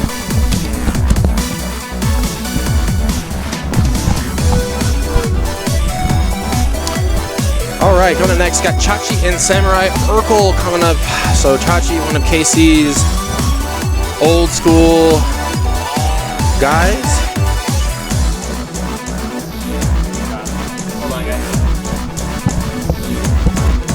Looking for that other, looking for that cable right now for the hardwire. Oh man, Nash matchup is rough.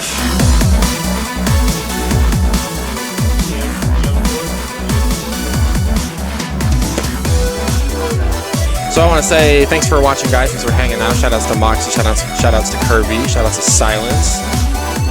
Johnson, I seen you in there. DCB, Severin. The Rayshawn Coda barbecue places. It's pretty lit. Let's see here. Who else is hanging out? Blue Panther. See you guys. So we are waiting again real quick for a pad cord to be found because this man's controller is dying. Yo, Cubs, do commentary with me.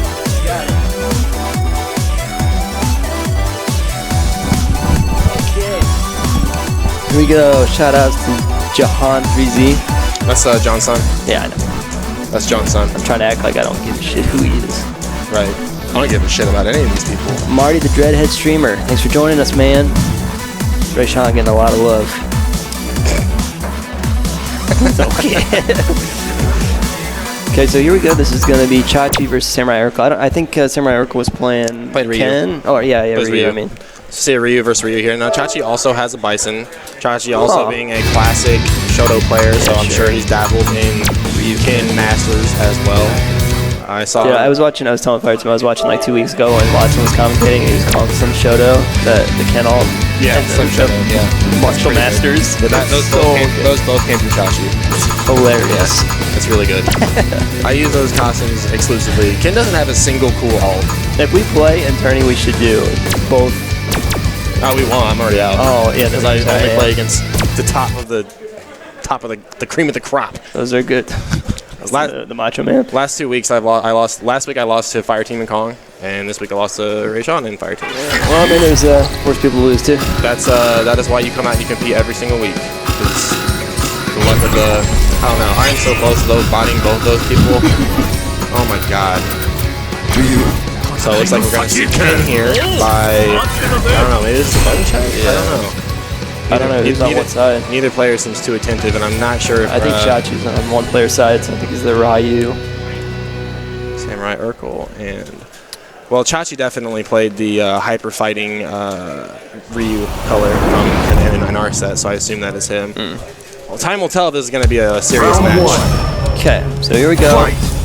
Guile stage looks to be real. Like it, yep. Real. Good DP. Nice stuff from Chachi. Throw 2 fireballs, wait, and DP. Yeah, Chachi is going to go for a very orthodox style. You're not going to see too many frame traps. You're going to see a lot of just aiming for that that perfect spacing. Throw a light punch fireball. If your opponent reacts where they jump, you're going to catch a DP. That's just how it's going to go. Now, that being said, though, Ken's got some ways to circumvent that. A lot of his Tatsus are very difficult to deal with aerial, DP being the only good answer for it. Yeah, I don't know if I've seen Samurai Urkel. That's not good. He's got the punish. Damage, light kick. No. Does it get that? Wow. I thought we were going to see something tricky right there. Yeah. I've seen where you do the crouching fierce and then you run under, crouching fierce again, and then you get the mix up on which side you're going to land on. Yeah, that's like the only fun thing to practice with Ken right now. I did the, what's that, the ETA 3DP special. Yeah, all the four show you repos, all the repos. Crush counter, crouch fierce, and E trigger. Light punch DP, EX DP in the corner. Yeah, it's so tight. Right now, I would have to guess. So, Chachi's probably going to adapt a very block and punish kind of playstyle right now. Yeah, he does. Urkel not really putting a whole lot of pressure on him. Good damage. I want to say he looks like unfamiliar with the matchup. You know what I mean? He's standing at really strange ranges, and he's standing very far away and then trying to force his way with jump ins and stuff like that. This is a harder matchup for Ken. I don't think it's not necessarily tilting towards 6-4, but it is definitely matchup dependent. Like, you need to have experience with it. How I would explain it is that I'd say that Ken is a momentum character and Ryu's not. Like, Ryu is in this game though. This is the problem, is Ryu has all the tools to. That's what I'm saying. Like, he's like consistently good. He's got options kind of at all times. And Ken only can really be effective if he's doing his thing. You know what I mean? Yeah, absolutely. Ryu. Talk about the stand medium punch from Ryu. That button will. I trade all my buttons for that button. Dude, That's the button you get beat up and your girlfriend taking at a bar. He just walks up and he's just, he's just checking you, and you're like, okay, you can have her, bro. It's like the Julian Fry maker from it slices, it dices, it does everything. Man. It even can counter hit into himself. It's very akin to the Yun classic, the crouch medium punch, man. It frame traps, it anti-airs, it confirms into super. Yeah. You name it, baby. Frame trap. I think frame trap. I think Chachi is a little bit hesitant to use frame traps, seeing how this guy will DP on wake up. Yeah, he does. Yeah, he showed that pretty early. Okay, there it is. Simple. Good stuff. Nice. Some good stuff from Chachi. Has really taken control of the match. He's very good at sitting on controlling the tempo of matches. He I hardly, especially except for when he kind of gets on tilt, but I don't really see Chachi start winning a match and then ever fall behind unless he gets super on tilt. He's really good at once he gets ahead, he kind of stays ahead. Yeah, you know what I mean. I could see that. I mean, unless he gets not so much. I mean, Chachi, well known around here for being a little bit more expressive. Yes. I think, as far as that part of his gameplay is concerned, I think he's definitely worked on it. I'm not going to sit here and say he's gotten vanilla or he's gotten soft. He's worked on it. Yeah, sure. And it's reflected in his game. So finishes off with the DP. Doesn't quite complete the combo, but what I want Samurai Urkel to do is I hope when he comes back and he watches these videos in the stream and the Twitch archive or on YouTube later, I really hope that he watches these matches because there's a lot to learn. Simple fixes, honestly, from what I saw.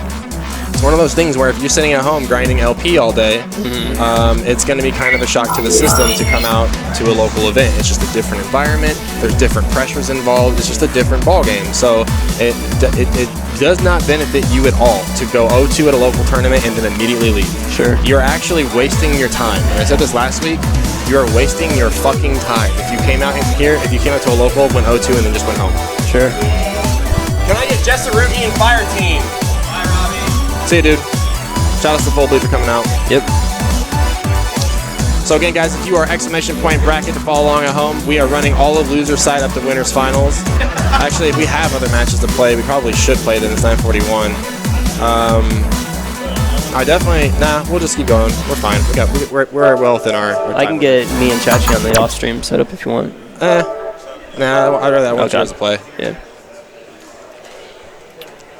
Okay, so this is going to be Fire Team v Jesserugi. I'm not sure. I think he's probably, Fire Team likes to go Ryu against the mix-up heavy characters. Yes.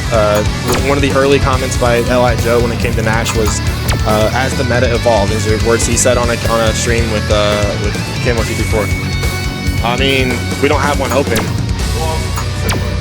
It can be open for casuals. Is that what you're asking? Yeah, we were going to play our L-League match. Oh, yeah, absolutely. Perfect. Yeah, kick him off. Do that. That L-League has been such a pain in the ass for me, dude. I know. Yeah, you had to. I'm still not. I saw you post about how you're back in your Sony account now. I'm still not back in mine yet from what happened to me. I had to get on it in a hurry. Some dude charged $150 to the Neverwinter game. Yeah, I got. And I was like, really? You're a geek, dude. At least spend it on a cool game. I think it was 80. It was 25, 25, 25, and then 5 or something like that. And it was at 3 a.m. Yeah. And I had my phone next to my head, and my phone kept vibrating from the emails that I was getting. So I called them and immediately I cancanceled my card and everything. I caught it as it was happening. It was pretty weird. Yeah. If you guys are at home, use those Sony cards. Do not put your card information. If you do, immediately delete it. Okay. Anyway. So L.I. Joe said that as the meta evolves, he feels like Mika and Laura will be problems for Nash because of their just oppressive rush down style. Ken rushes down, but Laura and Nash do it in a different style that's a little bit harder for Nash to mitigate with defense. Sure. Excellent use of beach trigger. That was so nice. And the counter hit. Didn't have for it. I like the escape by Jesserugi. That was good. Jesserugi's biggest criticism of his gameplay with Meek has always been he doesn't move neutral. But he what are you talking about? He's buttons to advance forward. Yeah, exactly. He's always sliding. He either does crouch hard punch like the roll, or he's jumping. That's it. Yeah, exactly. I've seen him throw out a few. I don't want to say random, but it's one of those things where questionably placed. Call it a nice. Call it a button input or an input error, if you will. But more times than not, it's how he's trying to advance across the board. And the thing is if it works, you know, if It works, dude. don't stop doing it. Yeah. But Ryu at this point, I like him using those buttons. Good whiff punishing on Just Rugi's part. He's doing a little hop kick to kind of dissuade him, I think, from doing crouching medium kicks. I don't know what that button is trying to catch. But the thing is that Fire Team's not exactly. He's standing at a range where Ryu doesn't have a threat in the poke. Yeah. So he's basically standing outside Ryu's sweep range. Yeah, and that's just I'm just going to do it. I don't Pretty know what obvious. else is going on right now. The thing is, though, what's really important about the Mika matchup is you really need to keep control of your V trigger because V reversal is so important. You need you need the get off me button because our Mika, Laura, both characters that rely on the tick throw and then command grab, and then You're in the move then you're in trouble, right? So you really need to work on keeping that meter. And I think a lot of Ryu players fall in love too much with the sweep activation. Fight. It is. I think that kind of just develops bad habits, honestly. Because it looks like whenever you see a Ryu that's playing with V trigger loaded, it's like he's like clearly positioning himself for a sweep. You know what I mean? Right. But the thing is like that's the thing about Ryu sweepers in particular is you can't punish it hard enough to deter Ryu from doing it. Like that's the thing. I guess for with that forward you get like some FADC combo in Ultra or something like that. Which you would. Yeah. Which exactly you would. That's how you would make the punish opportunity, burning a resource to make that happen. Yeah, the range punishes are definitely strange because you usually answer a sweep with a sweep, and that's only dissuades people for so much. We're gonna see some solid damage here. Good stuff. Okay. I like Justin Rugi using these. Yeah, that was good. It would have been a really good read for Ryu to try to close that out with frame traps. Oh, that's it. That's when it gets dangerous. That's what we're talking about. That's when it gets dangerous. So one thing I try to do is the reversal that roll the shoulder because it's not. It looks like it should be punishable. It's just down hard punch, I believe. It varies so much in frame disadvantage at the space that he's at. So it's kind of hard to tell. I err on the side of caution. And Sure. Maybe I'll just kick this away from me right now. Yeah, Get the stun off and because like I said, right now it's relentless pressure. You know, he can just kind of keep doing it until he finds himself in that one square range. Ooh, big grabs. Yeah, Fire Team adjusting right there, saying, I know you like the feature, and now it's total mix-up right there. Yeah, sure.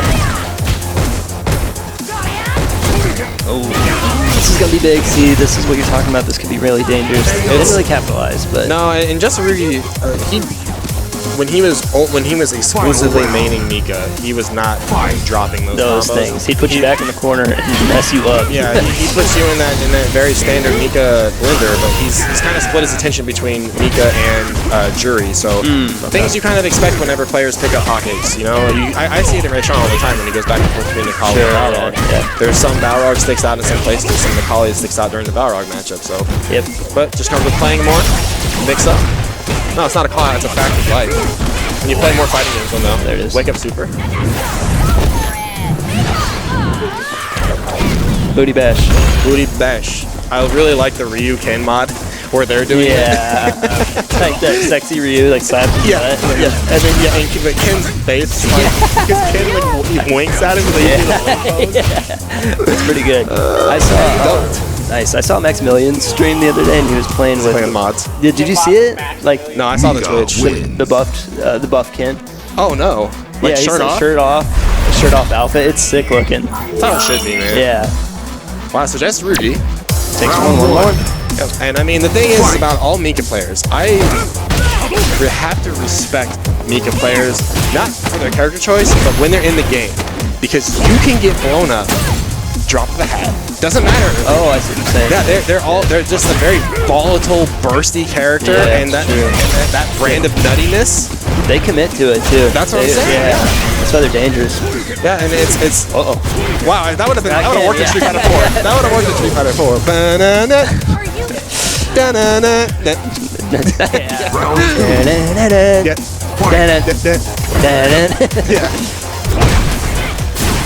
Day one media right there. Forward throw and solar plexus. That is I don't know. So Justin Rugi's playstyle is very glass cannon like. You saw he dominated that game too, but then absolutely got blown up here. So it's one of those things where sometimes it works. Man, when he knows that Fire Team's looking for that shimmy, he's doing that low grab. It's working out. Yeah. Okay. Grab. Good idea. Interesting. That was weird that there was no punish though. on that. Yeah. Okay, well, good stuff from Fire Team on that, but we did see some good signs alive from Just Rugi. Yeah, Just a little bit more polish on his punishes, and I think he was in there. And again, I think that definitely Jury. comes from splitting his efforts to jury. Sure. All right, I need cups and chachi, please. Up next, potato salad and Fire Team. You meant to rub up on his butt. Not at all. Shout outs to Cubs for holding down the commentary. He'll be up on stream now against Chachi. And joining me now on commentary, Mr. RTY. All right. So who we have next? Chachi and Cups. Okay, so Cups do. Go ahead. This was always a fun match to watch back in 4 because you had Chachi's explosive emotion coming into the game. Right. And you had Cups very kind of steel-willed. I'm going to put the hurt on you. And back in Street Fighter 4, when Cups had you in his game plan where he would get the counter hits and blow you up, you would just make the next, like, oh, you're going to throw them. No? Hold this. Yeah. So we're in Street Fighter 5, and we're going to see Ken versus Ryu. Man, Chachi has seen nothing but Shotos this the whole entire time. The blonde-haired Shoryuken master Ken. Oh, that's funny because that. Yeah, Samurai. I don't know what his guy. Yeah, he played Ken. Yeah. Wow. So he switched to Ryu, but yeah, he did play Ken. Wow. So this guy is going literally through the Ken gauntlet right now. I think Chachi played somebody else on stream. But anyway, we kind of touched on this match a little bit with Cubs, as I was. Ryu, I think, wins this matchup. When Ken gets in, he's got to make it count. That's all there is to it. And the thing is about this particular matchup, I just said it a couple times before. What's up, Ohana, man? Shout outs, dude. He doesn't utilize the fireball game. And even though Ryu does have the parry, you shouldn't be deterred of throwing the fireballs. You still need to do it because Ryu has to sit still to parry. So you can use that opportunity to move forward, gain ground, set up the next string of attacks. Right, set up right there off that crush counter sweep. Very risky though. Ryu can just medium punch DP out of those. Oh wow! I was gonna say I wonder if that's an input error, but then I don't know what he would have been doing there. Yeah, I'm not really sure. Cups has been trying to get the buffered dash forward low medium kick Tatsu, so that might have been a problem. All right, here's the Ken blender. Excellent pressure right here. Those are the kind of counter hits he got all the time in Street Fighter 4. Oh, and Chachi's blocked the overhead. He has done the impossible, and he takes the round. It's such a heartbreaker, man. All that work that Cups put in with like the movement and the all that, and then just classic Street Fighter, look forward fireball. All right. So even though he lost that round, he's getting a strong start right now. Right as I say that though, he gets grabbed. Commentator's curse, real. Yeah, look for the meaty right there, got blown up. Excellent. Yeah, I like the reversal. You know, the one thing that Cups needs to deter himself from is those runs. Oh, hey, guess who also had that problem? I mean, Brendan like 2 weeks. But no, one of my problems was always fierce, and then I would always run after it, and I got hurt a lot for it because for some reason people in Kansas City don't fall for the run at all. You go online though, you want a free throw, cancel something into a run. You'll get it online, I promise. Alright, Chachi taking that first game very well. I want to see Cups slow down a little bit, pace himself in the neutral, play that solid defense that I know Cups has. That's the adjustment that I really wanted to. It's the fact that I think Chachi might be picking up the fact that there is no zoning attempt coming from the other side. Exactly. So he could just kind of like dash in, not necessarily dash in, but walk in a little. It's you get to control all the space. What I always tell people is before you ever get a button, you need to earn space. Yeah. You get rewarded with the button when you earn space. Well, and I'm sitting here talking about how good Cups' defense is, but it's so easy to just walk forward on Cups and just walk forward, and he will not do anything for like half the screen. And that's something that is good, but he also needs to work on a little bit, as he's losing space right there and later on in the game. That's a good activation. All right, you're not going to get that again. Put that away. Put that in your back pocket. Recycle it. Unfortunate sweep right there. I'm not really sure what he was looking for. Yeah, me either. Maybe he went for. He actually does it a lot. Oh, no DP follow up. He did against me yesterday. He does anti-air EX Tatsu. That'll work. That's what he was trying to do. Extreme. The sweep, but yeah, catches the fireball. It's something that Chachi, like you said, doesn't have to worry about. The point blank EX Fireball from Chachi is a Chachi classic, man. In Street Fighter 4, he would be up in your face and be like, here's Shakunetsu, hold this. And you're just like, yep. And then I will do it full screen.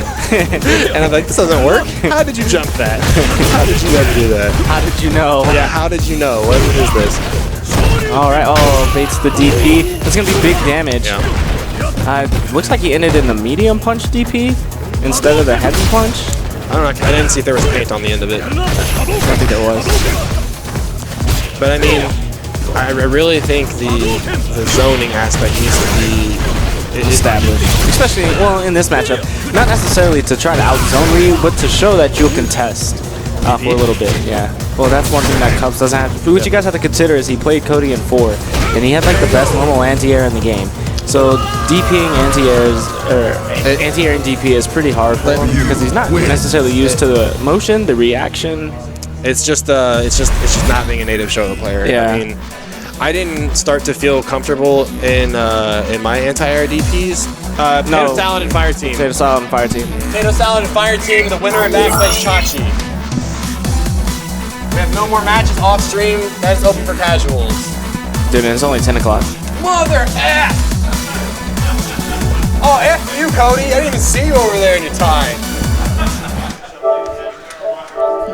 Yeah, so it's just one of those things where Cups doesn't get to come out and compete a whole lot. So I'm glad he was here. I wish he could play more. Yeah. I mean, when we started playing week 1, literally, you would be like, you could put 2 cans on screen, and whoever had the counter hit setups, you'd be like, that's Cups. Whoever anti-air DP, you'd be like, oh, that's Robbie. Right. That was the deciding factor between us. However, I think he feels a little bit more motivated, and I hope he keeps with it. Feel the fire rising from your feet, my friend. I've been playing more online, because I've been forcing myself to play. Only time I play the game, especially online, is when I'm playing with Kong. That's pretty much it. I bet. World of Warcraft has consumed my life. WoW, and for whatever reason, Call of Duty is representing my life. I'm just hyping myself up for Call of Duty 4 that comes out. And Overwatch. There's so many games I play.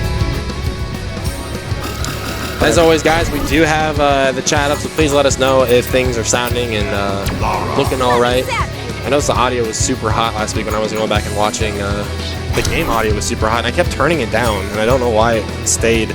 I know for the first 15 minutes we didn't have any commentators' mics. Well, yeah, because the fucking XSplit updated, and I didn't have the board set as my microphone. Oh, okay. It like set everything back to like default. Default, yeah. And I was like, why? Rip XSplit. OBS voice. So I want Fire Team to go with his most confident character right now. I don't want him to match up Fighter 5. I want him to go with his most confident character, and we're going to see that. He's got the Marty McFly vest on. It's time to go Nash against Laura. Now, last time they played, not this time, but the time before, he played Nash and he came out with the W. Round 1. Yes. So the way you want to pay attention here is what's going to happen in the up close scenario. That's where Nash is going to have a little bit of a hard time dealing with, especially in the corner. Good anti-air, so that message early Here's on. The thing though, Fire Team's meaties, and then like you were talking about with me, you were talking about just Rugi, is when you go from character to character, your meaties are going to be a little bit off point, especially when you're playing your side character. Right. Fire Team's meaties, which are so important, especially against Potato Salad, are going to be a little bit more on point with Nash in this matchup. Yeah. He played Ryu for the majority of Evo, but I definitely, and I think everybody would agree that Nash is Fire Team's #1 main. Yeah, for sure. No, and I think it fits his playstyle. I think the way he moves with it, the way he moves with the character, I think it all that's Fire Team, and it's pretty sick to see. So he takes that first round. At first, I was hesitant about using the V trigger right there, but man, it killed on the very last. Oh yeah. Excellent calculated play by Fire Team. Really trying to mix up those ranges right now. When is it safe for you to press a button? And right now, it's a lot of Potato Salad on defense, just trying to be like, when do I get to do anything? Nash is backdashing, walking back, doing all this stuff. I jump in and get anti-aired. Okay, so what else can I do? I'm going to try to go on the ground right now, and Fire Team's patience really showing through right now. Excellent use. Sometimes the best thing you do is just not press a button. The first person to go to neutral is the first person that gets to react. Damage. Yeah, that's the far away thing. from Those, reset. those fireballs, I find it's better to sit and just try to block the mix-up than to nice punish. Yeah, so Fire Team will tell you that getting hit by the overhead is his kryptonite, and you can bet that he has probably labbed out how to deal with that a little bit, so good stuff. Nice throw bait. That was a really risky throw bait right there. Wow, getting mauled right now. Yeah, but he was able to find it and keep it going. And he just looks at us. Look at him smiling right now. I don't know what he looked. He's like, did that really work? But yeah, I think he was like, well, what just happened and how did it happen? But let's see. He's Fire Team back into that movement. Nice challenge the fireball. You see, he does that dash up, walk back a little bit, and it's working. Nice challenge on the dash. Wow, I don't think he just pressed a button fast enough. Or I'm sorry, that the EX Sonic Boom there was +1, and he pressed the button, and that's where we got the counter hit from. So the goal right here, and the basic matchup knowledge when you're playing against Nash should always be this. Every character, walk Nash into the corner. Yeah, spend the first 15 seconds if you got to. Nice Get tick him throw in the setup. corner. It's so essential because here's how I think of it. You're not going to beat Nash at the mid-screen. No. Literally almost ever. Right. So him in the corner, even if because you're going to have to do it at least bare minimum twice because of V-trigger. But you have to be confident enough in your neutral that you can do that twice. And if you can succeed in doing it twice, then you have a very high chance of winning. And Potato Salad is showing himself well in that. That's gonna. Oh, he should have just did super. I think he believed in it. Oh wow, that was some rollback right there. Yo, not just over yet. super.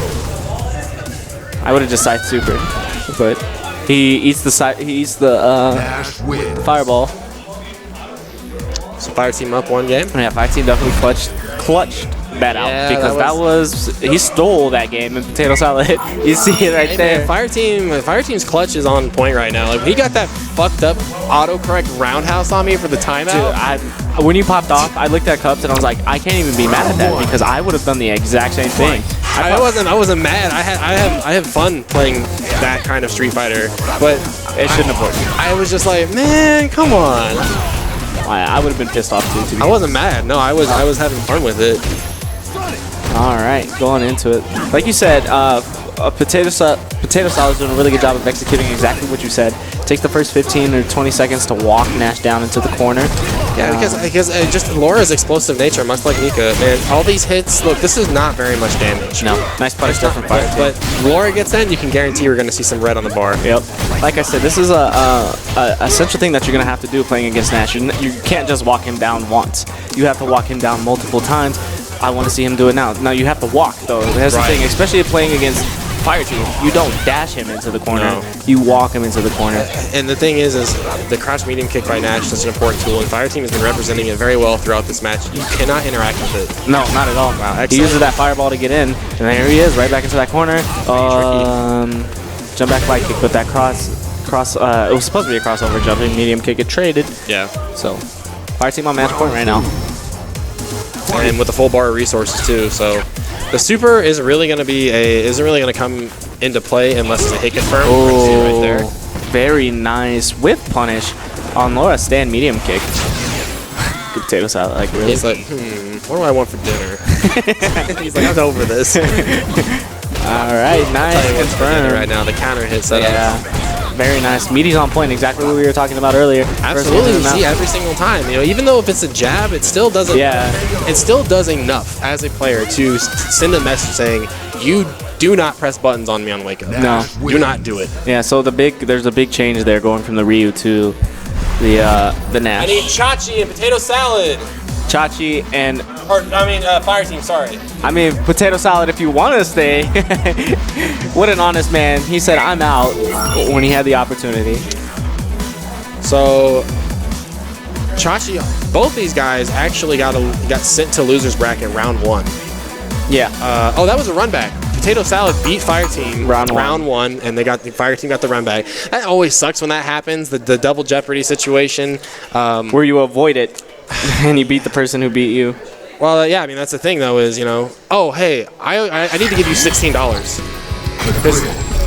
Because you left when you placed that time you placed third. You left before we gave you your money. Yeah, first 1, 2, 3. God damn it! I only have $12.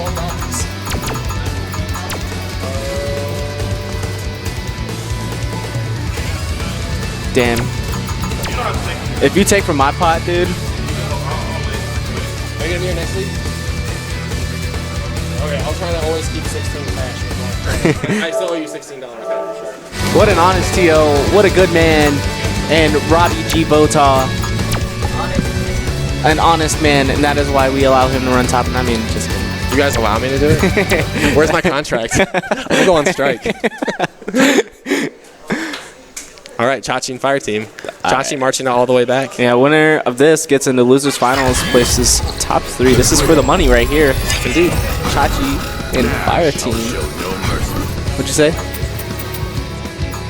Oh, Kong says losers finals against RTY, but does he remember grand finals of last week though? I don't know. But if he wants to remember, he can go to www.youtube/team_team KC, I believe. It's just Team KC. And he can watch Top in the Shop for last week, and you guys can catch all previous Top in the Shops there as well. But we're right back into the match. Look at that segue. It's like I went to college for this shit. Dude, you got that Sajam in you? Yo, his Dude, I would body Sajam. Yo, he's a good dude though. He's a good kid. He's such a good guy, and his commentary is on point too. I saw him at Evo. I'll just finish this over real quick. I saw him at Evo, and he was just reading his Twitter and just like smiling to himself the whole time because he's probably just getting nothing but love like for his great sellouts for his great commentary. Yeah, all right, so we're starting this off, man. Chachi getting things up first, but he's gonna get punished big time for that DP. So much damage. This is the only time Nash does damage. Yeah. That's that's gonna be big. Not enough, really. Not enough customers. Wow, Chachi going to work right now. Yo, I wonder if Chachi does the solar plexus DP mix up. Ooh, that was played from the heart. I don't know. Is it gonna cost him? Yo, was that meant to be a DP? I don't know. Walk forward, it dictates. If he was trying to do walk forward medium punch, he might have got the shortcut somehow, but I don't know. So unlike Ken has definitely a little hard time with this, but Ryu can fight a lot better at better ranges than Ken does as far as the Shoto matchup goes. Also, the introduction of the parry is such a big deal. Wow, yo, Chachi has started both of these rounds off with an extreme life lead. V-trigger. This time, I think he's holding it up. Keeping his meaties on point, though, like you said, for those V-trigger. Yeah. Oh, nice anti-air. Just the stand medium punch. With the shimmy into the reset. He's really betting on DP. He knows Chachi loves that Shoryuken. Trying to trick something. Nice, he did it again. And he gets hit with the... Yo, I just saw... I don't know if you guys saw it. I retweeted this. Sako versus Bonchan. Bonchan hit Sako 7 throws in a row because Nash throw mix-up in the corner is a real thing. Yeah. 7 throws in a row. No shimmy, just throw, dash up, throw, dash up, throw. Fire Team threw a birdie at Evo 4 times in a row. It's outrageous. It was great. But it's a real thing. Nice jump in, but Sonic Boom recovers so fast. So it's the complete opposite of what fireballs normally are, is they have the quick start frame. Roddy caught onto it. And onto the first syllable, son. I'm like, yeah. Go ahead. Go ahead. I'm gonna let you rock. So Sonic Boom has a very, very long startup. Okay. And a very fast recovery, whereas most fireballs are the opposite. Okay, and then Chun-Li doesn't matter. Yeah, Chun-Li just doesn't matter. So what Nash does is he kind of flexes, and then he just throws the boom, and then he's done. So right, and now 56 seconds into the match later, now that you have an explanation of how the fireballs work. All right. There we go, Chachi. Not going to take that round yet. The throw mix-up is coming. Wake up EX Tatsu. No. Oh, hit some dashing. Fire Team got a little too crazy with his movement. That's an old style. That's an old Street Fighter player. Yeah. That's what an old Street Fighter player would do. Throw out crouch medium kicks. Yo, if you ask Chachi, he has a hat that with the American flag on it that says "Make crouch medium kick great again." Yeah, I made one of those. But like the text wouldn't let me. I tried make CRMK better again, and it wouldn't fit weird. On the website I was doing it. I was kind of upset, but yeah, that's one of the tools that Ryu actually has to make this matchup a little bit more favorable for him as opposed to Ken. Ken's got that very stubby crouch medium kick, but Ryu can actually kind of reach out and touch somebody. Yeah, and that's kind of like the only instance where Nash's crouch medium kick is not the best. And it's because Ryu's just has a little bit, obviously not as good as it was in 4, but it still has a little bit to it to outrange Nash's. Right. Nice confirm. It didn't necessarily outrange. It just gives Ryu the option to fight at a range not available to. Wow. Yeah, I think it's crazy to see rollbacks. What the hell? Is my PlayStation dying? No, dude. It might be after our match. Yeah. Like, what was that? I don't know. It's a lot of solar plexus, and then Fireteam throws after the solar plexus because Chachi's not doing anything. Oh man, excellent go for the overhead. Fireteam does have full super. Have to be careful. The fireballs. Next thing chips. Next thing chips. So here's a range. So what Chachi could do right here is he could react to a fireball with Kotatsu and kill Fireteam. To be honest, he can just do that. But Chachi had the range. Right. Had he just held it and just held it and just held it and just held it, that's what you want to do. If you got that corner, your opponent can't walk back anymore. You have full control of the space, and it's so hard to do. I'm not saying I do it all the time, but it's the patience is sometimes the best button you can press, and that would have been a prime opportunity. I'd like to see more Ryu jump light kick, though, from Chachi on the way in. Oh, nice punish there. Yeah, excellent. It was very smart of him to do the Tatsu, realizing that he was out of range for anything else. So, very, very good recognition there from Chachi. Both characters back to neutral here. To be honest, that was a max range punish. I don't see that working. Jump medium kick would have caught that on the back end. Yeah. He still has to be very careful. Never mind. Yeah. So you have to be very careful about the throwing plasma at that range with a fully stocked Nash. So it's not going to kill. Nash is going to need arguably a couple more mix-ups, but expects Fireteam just to kind of go to the wow, here's a super right back in your face. Nice. He didn't even go for the fireball afterwards. He just went straight into super. Went for the Daigo without super. Yeah, without super. And this is catch me a punch. He's got the light team right now. Just chill. You got to play defense right now. You can't throw fireballs. Yeah, you got to shot. Yeah, there it is. He did the same mistake I did. Yeah, damn man. You can't throw fireballs, especially when he. Can you hear us?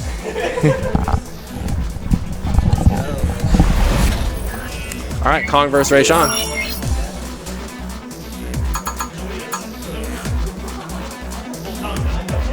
All right, guys, so this is winners finals coming up. This is a 3 out of 5 set. RTY back in winners finals for the second time in 2 weeks. Putting in that work. As much as he wants to say he is not playing this game, he definitely is. Make no mistake.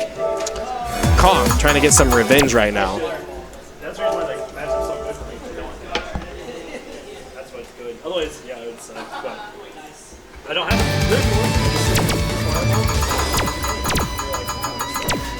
Can't hear Fireteam on stream right now, but he's talking exactly why the Shoto matchup is so excruciating for Shotos.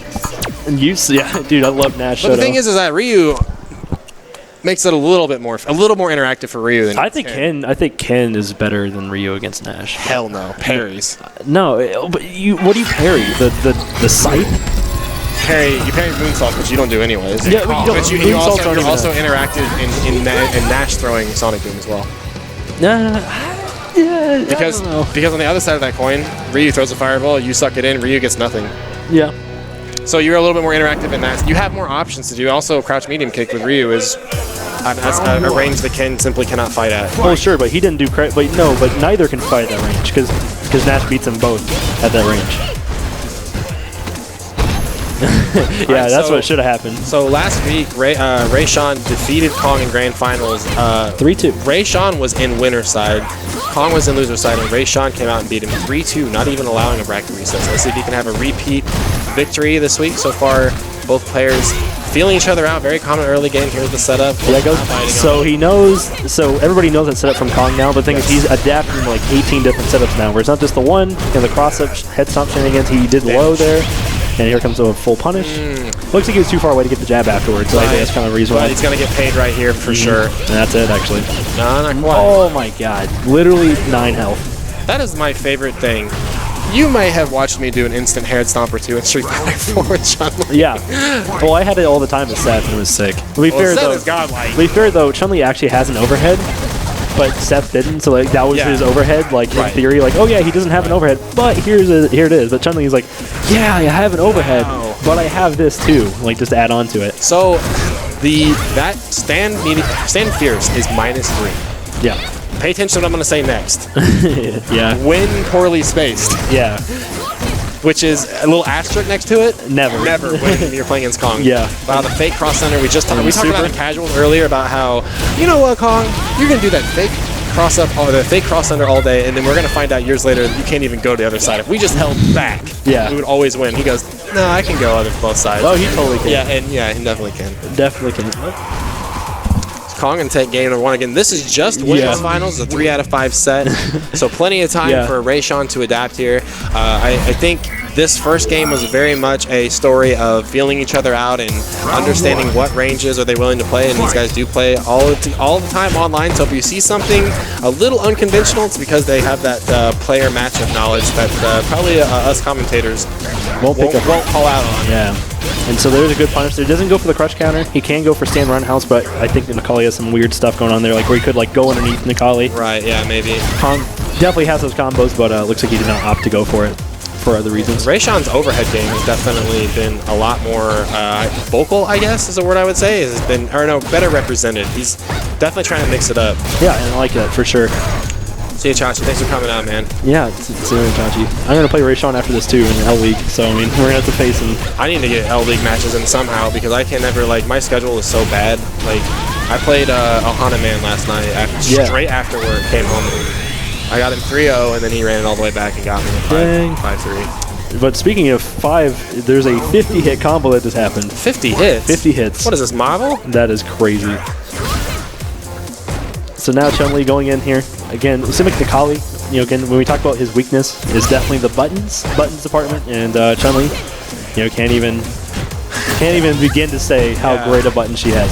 And the thing is, you combine great buttons with a great player, impeccable spacing, and I feel like every space that Kong chooses is the perfect space that for Chun-Li. Like, he's never in too close, he's never too far out. Yeah. Man, nice challenge right there. Nikali looking for a B trigger activation. Said it a million times already tonight. Sometimes when you spread yourself thin between two different characters, you're not going to be 100% on point with some of the more intricate parts about your character like that. Yeah, especially as that super, he's going to want to use it to try to close out this round. Kind of sucks that he has to use it, but obviously it might be necessary. Well, if he can get an EX grab and do some damage, that would be good because Chun-Li is lower on the stamina and he has him in the corner, so this is a great opportunity to do it. Yeah, that might be a lot of damage. Yep, it's going to get quite a bit of damage, but also Chun-Li gets the offensive pressure, and that's the biggest thing here. I think that does so much mental damage. Yeah. Good idea. Yeah, that's a very good idea. Very good idea. Just it was too early, actually. It's very good because what did Kong get a lot of money last week doing? EX Fireball walk up and then throw, or it was specifically throw. Yeah, it was throw. Yeah, exactly. And the thing is though, he did a little early. Kong wasn't even in range to do anything, especially when we talked about again what option did he use last time? Yeah. Throw. He wasn't even in range for throw. Oh yeah, we specifically pointed out the fact that nobody's challenging Kong after the EX Fireball, and so I completely think that was a great idea on. Oh yeah, absolutely, definitely reading his opponent and. Adapting to the situation at hand. But Kong, though, with that counter confirm off of the jab. EXDP from Rayshawn gonna get some good damage, though. Wow. Both players kind of going guessing right now. Excellent confirm. Nothing new from Kong. And so the thing is, like, when you look at that, like, it looked like it was kind of even there for a little bit, but then now you see Nikali's health bar is just gone. And Nikali is not really a slouch in the stamina department either. He's got 950. He does have 950? I think so. I thought he had 1,000. No, he hasn't. I think he's a little low. Not too low. Obviously 950, but to be fair, also the variance is very low in this game. I don't think there's anybody above 1,000. And then not even Geef? Maybe he has 1050. Geef and Alex? Maybe. Birdie definitely. Yeah, Birdie definitely, probably. But like maybe 1050. Yeah, I mean, we're talking the difference between you get an extra medium punch per round or whatever. Yeah. The thing is, like, talk about Street Fighter 4, we had T-Hawk at 1150 when the game came out, which is nuts. And that's it. Oh, he's going to pay from the bar, absolutely. I got to go play Rayshawn. That was a 3-0. But don't worry. Rayshawn, plenty of time to make adjustments right there. Kong sending a message from last week saying, you got me last week, but I'm back in it. I think Kong might actually join me on some commentary. Joining me now is Dr. Kong. Hey, what up, what up? Little Chomper. How did you feel about that match compared to last week? I felt good. That's all there is to it. All right. Few words. I like it. Right. Yeah, but sometimes you're just in that zone, and I was just like, I was paying attention. I felt like every spot you picked on the screen was like 100% absolute right spot. All right. Yeah. So that's the one thing that I've really been working on is getting in the right spot at the right time and being in that spot like 100%. Because, like, as you all know, I'm a Chun-Li player that likes to walk forward. Right. I like to be offensively, like, in your face and play offensive footsies. So right now, I'm trying to make it so, you know, that I can actually turn that off, you know, make them play my game, make them come to me, and then develop that kind of style as well. Because I feel like that's the next evolution for me. And, you know, building upon my skill set as a player. I mean, it's definitely oppressive to deal with in the middle of the game. So moving into losers finals is another 3 out of 5 set. These guys met last week with Ray Sean coming out ahead, and let's see if Fire Team can strike back. Right. So actually, Fire Team lost first round, and now he's making the losers bracket climb like he made me do last time. And he actually got knocked out. He got knocked in by Potato Salad, and then he ran it back and beat him. So which is the exact same thing that happened. You know, Fire Team beat me, and then I ran it back against Fire Team. Right. Okay. Musical chairs right now, both players switching sides. The throws and the overheads both working out for Fire Team right now. Wow. They did not for Nikali. Wake up jab, Meaty City.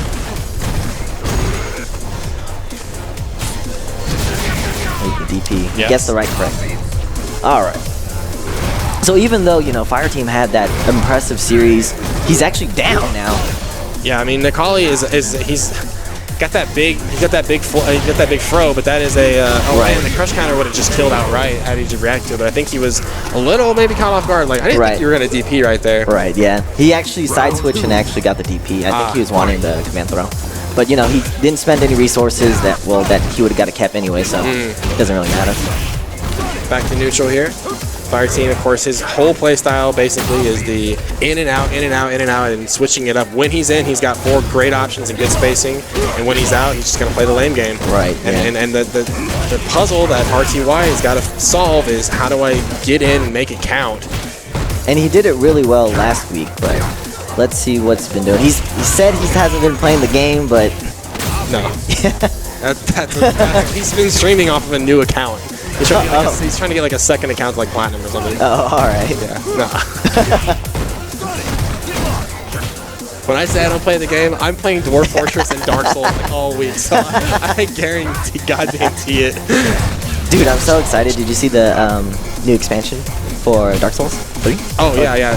Ashes of something. Yeah, no, it looks awesome. I know. I love all the Dark Souls games. Me too. Right. I always thought it would be so tight if there was a beat 'em up of Dark Souls, right? Like think about all the Street Fighter characters. So instead of weapons, you just had movesets. Right. Yeah. You know, like I don't know. Oh yeah, dude. There's did you check out the Dark Souls board games, which is almost like that, where you have I've seen the fan-made ones that are all like made out of like wood and stuff. Right, but this one's actually on Kickstarter and actually got funded. It's actually pretty cool. A buddy of mine's picking it up, and so you actually fight the bosses, and it's really cool. Like the AI deck is, the AI is made out of a deck. Yeah. And then so you pick up the random cards, you know, you can kind of actually see and interact. Yeah, exactly. That's awesome. It's Dark Souls 1, isn't it? No, Dark Souls 3. Oh, it is 3. Okay, the one I saw was like Dark Souls 1. It was like Tauros Demon and things like that. Oh no, there's like the dancer and what else is there? Damage. Man, probably the most touched on point all night that we talked about, especially between these two players, is Fire Team obviously has a Nash, but he has a very competent Ryu. Nikali has Ray Sean has a very competent Nikali, and he also has Balrog. And you can kind of see these situations come out where they're not like they're not 100%. You did a Balrog thing, but you're in V trigger as Nikali, or you did a Nash thing, but you are playing Ryu right now. Right. Yeah. Good damage to start things off. Very interesting. The hit confirm combo evolved from Nikali incorporating the ground pound, and the idea of you need to get V trigger as fast as possible. He's the best character in the game. Absolutely. All right. So this actually might be where Ray Sean actually takes it back. Yep. Because I feel like they both are very momentum-based players, but you know, Fire Team, he can easily shake it off. Yeah. It's not done yet. Wow, the second time, both these rounds have started out exactly the exact same, just without the EX slash. That overhead, man. Yep. Like, I don't know. I know it's -4, and I know I can punish it. I just can't. Oh my god, the online. Now, Fireteam has got quite the hill in front of him, and you always want that super to do more damage, and it just, you just look at it, and then, like, if I'm Rayshawn and I'm like, I don't care. Right, yeah. Like, it did, like, almost a quarter of a bar. Yeah. Maybe. Alright, so 1-1. The thing about Nash is that he's such a pick-at-you style. It's a battle of attrition, and it can wear you down, but if you can weather that storm,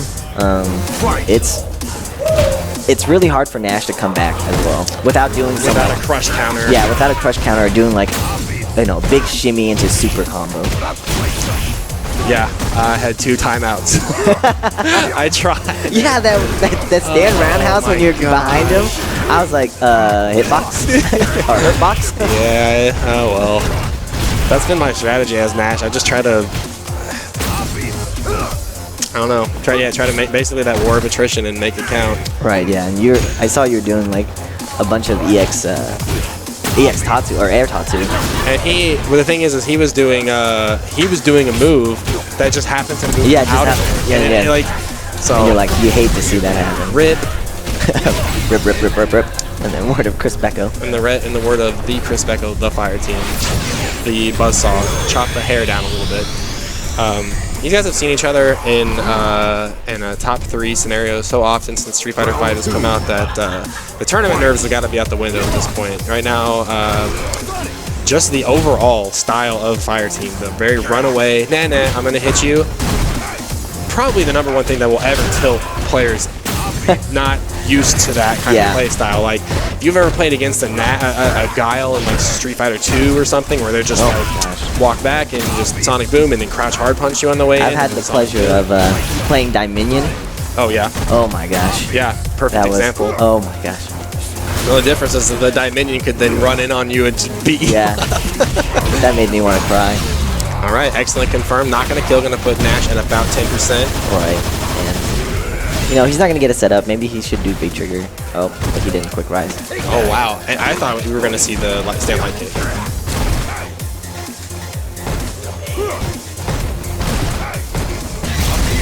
All right. Nice. Wonderful answer to that. No conversion, though. Yeah, it's not a true block string. It's hard to see, though. Right, It's hard to see. You just have to know, and you have to just be on that level. Much like the Evil Ryu axe kicks, where most of the times you were just better off barring on the, or err on the side of caution. Nice challenge by Rayshawn. I actually think that I've been experimenting with it, but I think you can actually jump OS both of them. And then so if he does the medium kick one or the light kick one. Oh yeah, because there's a big enough gap between it. Yeah. Interesting. But Probably. I haven't been in the lab about that yet. I should. I'll put it on my online Chun-Li notebook. In your novel that you're putting together? Yeah, exactly. For TLDR, just air legs. TLDR. Oh man, thinking of chapter out of your book right there with the cross under. Oh yeah, I am 1 point behind on the score, by the way. It is, yeah, it is 3-1, right? Or that went in a 3-1 set. So Rayshawn will get 3rd tonight. Let me update the score. I am a little bit behind for you guys here. But so good stuff to Rayshawn. I'm seeing back-to-back with top 3 finished. Last week he did win top in the shop, so good stuff to Rayshawn. That just goes to show you how close the competition is here in Kansas City as far as our little corner of the fighting game scene goes. Is you can take the top 8 from tonight and you can shuffle it up however you want, and you run that tournament 100 times, you're probably going to see a different top 8.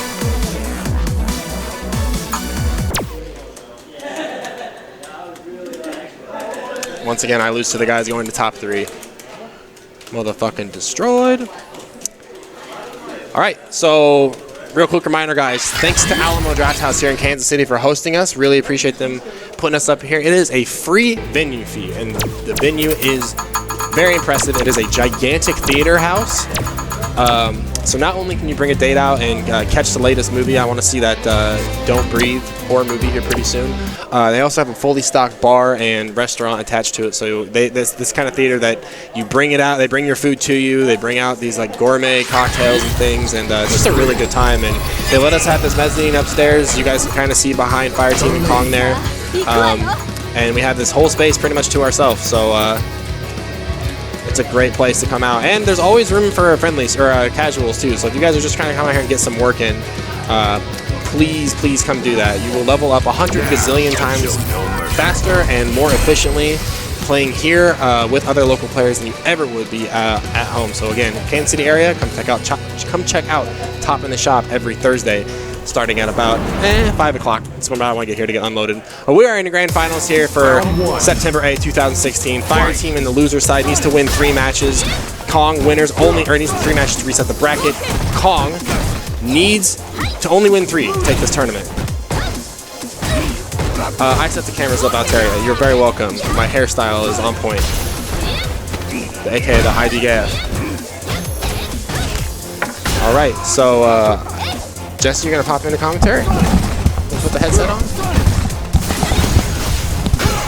Nice sweep right there. Challenge that forward movement. So, I mean, really the story of this matchup basically comes down to how can both of these characters manage their projectile spacing, because Chun-Li is arguably one of the best projectile games or projectile plans in the entire game. It's why she's so good. And Nash can answer, and excellent use of the V skill right there, just to get over the top. Kong kind of mixed up right there. Wasn't really sure what was going on. I think it's one of his very few mistakes that he makes. Yeah, it's one of those things where it takes a player like Fireteam to not only get that mistake by Kong, but to make it count when he does get it. Kong's very good about covering up when he does make a mistake to put himself in a situation where it's less drastic. And so, as you guys heard earlier with Kong on the mic, he said the thing he's been focusing on his evolution as a player is always being, like 100% of the time, at the right spacing for everything he's doing. So really pay attention where he's on screen right now. He's got a great life lead right now on Nash. Activate. Great damage. So but you take those rare mistakes out and you see matches like that. Fireteam with that notorious Nash kind of walk in, walk out, Sonic Scythe, catch you walking forward and you catch it in the mouth. Yeah, excellent. With a super like that, and as Rayshawn so eloquently put it earlier, it has some of the longest startup time in the game as far as projectiles are concerned. So very, dare I say, easy to react to anti-fireball tech like that. Man, Kong says, I gotta stand around the house for you on my own, and that is exactly the use for the air legs right there. It is basically a dive kick, so you get your opponent scared of the throw, they think you're gonna throw, air legs, because airborne, can't be thrown, blah, blah, blah, hard to react to, score some damage. Kong's gonna take game number 1. And even though you can crouching jab the air legs, a lot of times in that amount of pressure, you're not going to do it. Oh, it's so hard. It's so hard to react to. Yeah, absolutely. The Necalli player played against the Evo, who got top 32. He lost to Filipino man Chun-Li. He beat Sako, but he lost to Filipino man Chun-Li. And I said, well, how does that happen? I mean, Filipino man is an excellent player, but I said, how does that happen? That's Sako. And he goes, I can't. He's like, I can't react to air legs. I just can't do it. I was like, okay, fair enough. I'm not gonna hold you accountable for that. It's very difficult.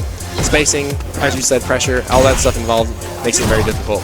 Right now, Fireteam though has Chun-Li down below half, playing this very frustrating keep away game. Kong finds a way in, goes for that meaty jab, trying to deter Nash's use of the V reversal. So as soon as Fireteam finds a neutral, oh, there it was! That was so godlike. That's going in the going in the fucking highlight reel. Wow. Okay, so their hearts are beating right now. I mean, that was a rare drop. Kong dropped that or whatever, and oh, did you see it? He got this to stop the trigger. Oh, Jesus wept. That hitbox is crazy. This game sucks ass. Oh man, good stuff. But that was not an accident. I mean, Kong knew exactly what he was looking for right there. I think every week Kong has something he's like, I'm gonna see if I can try this. Oh yeah, absolutely. That's one of the most impressive parts about Kong is the fact that he's easily, as far as players are concerned in the city, in the upper echelon, if not the best player that Kansas City has. And the thing is, I've yet not seen him plateau ever, as far as Kansas City is concerned. He's one of the most consistent players I've ever seen, and I've been seeing him play since 2009. Yeah. I'll be okay with Chun-Li win. So Kong, now up to tournament point. Round 1. Fight. Straight into it. Said, man, it's so hard. Like, even though Fireteam is so very commanding of the keep away game, Kong is picking the perfect points on screen of when to attack and when to defend, and he's always at an advantage. He always has an answer and always has an opportunity to strike back. But right now, Fireteam keeping up very well so far, using that Sonic Boom as cover, trying to get in. Kong not having it to turn with the jabs and Sonic Sight. That's going to be safe. Only -2. Not much he can do. The classic online is Chun-Li, which is EX legs and EX bird kick. Oh, missed. Wow, both players are in a little bit of a scramble situation right now. A couple missed inputs from both sides. Chun-Li looking to confirm right now. Kong got multiple ways to get it into it. There it is, crouch medium kick, full damage. It's gonna kill. Just when you think, man. I was certain that it wasn't gonna be close enough to kill. Kong knows how much damage everything does. He chooses his combos very wisely.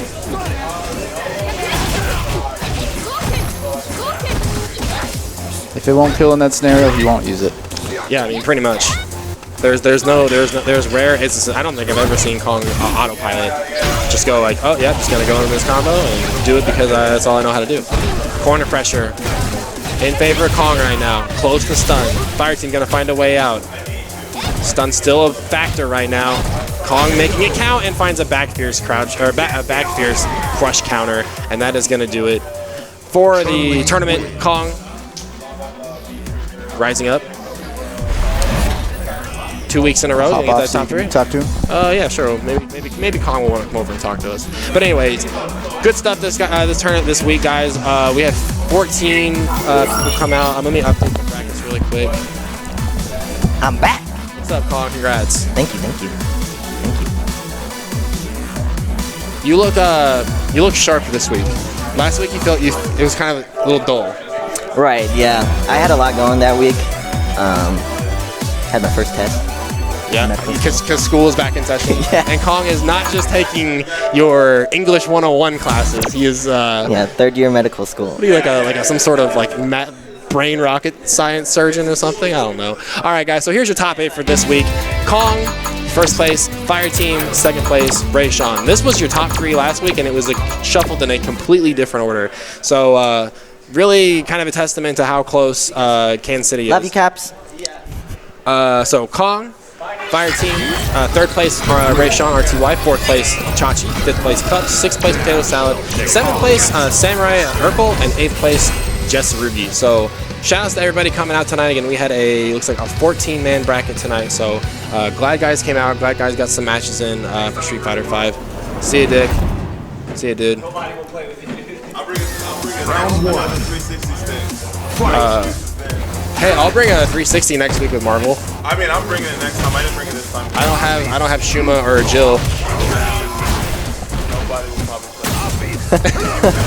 That's actually Shuma's all right though. So yeah, anyway, that's gonna wrap up Top in the Shop this week, guys. We're going to run some casuals. We're here till 11:30 tonight at Alamo, so we got to be all packed up and off to bed.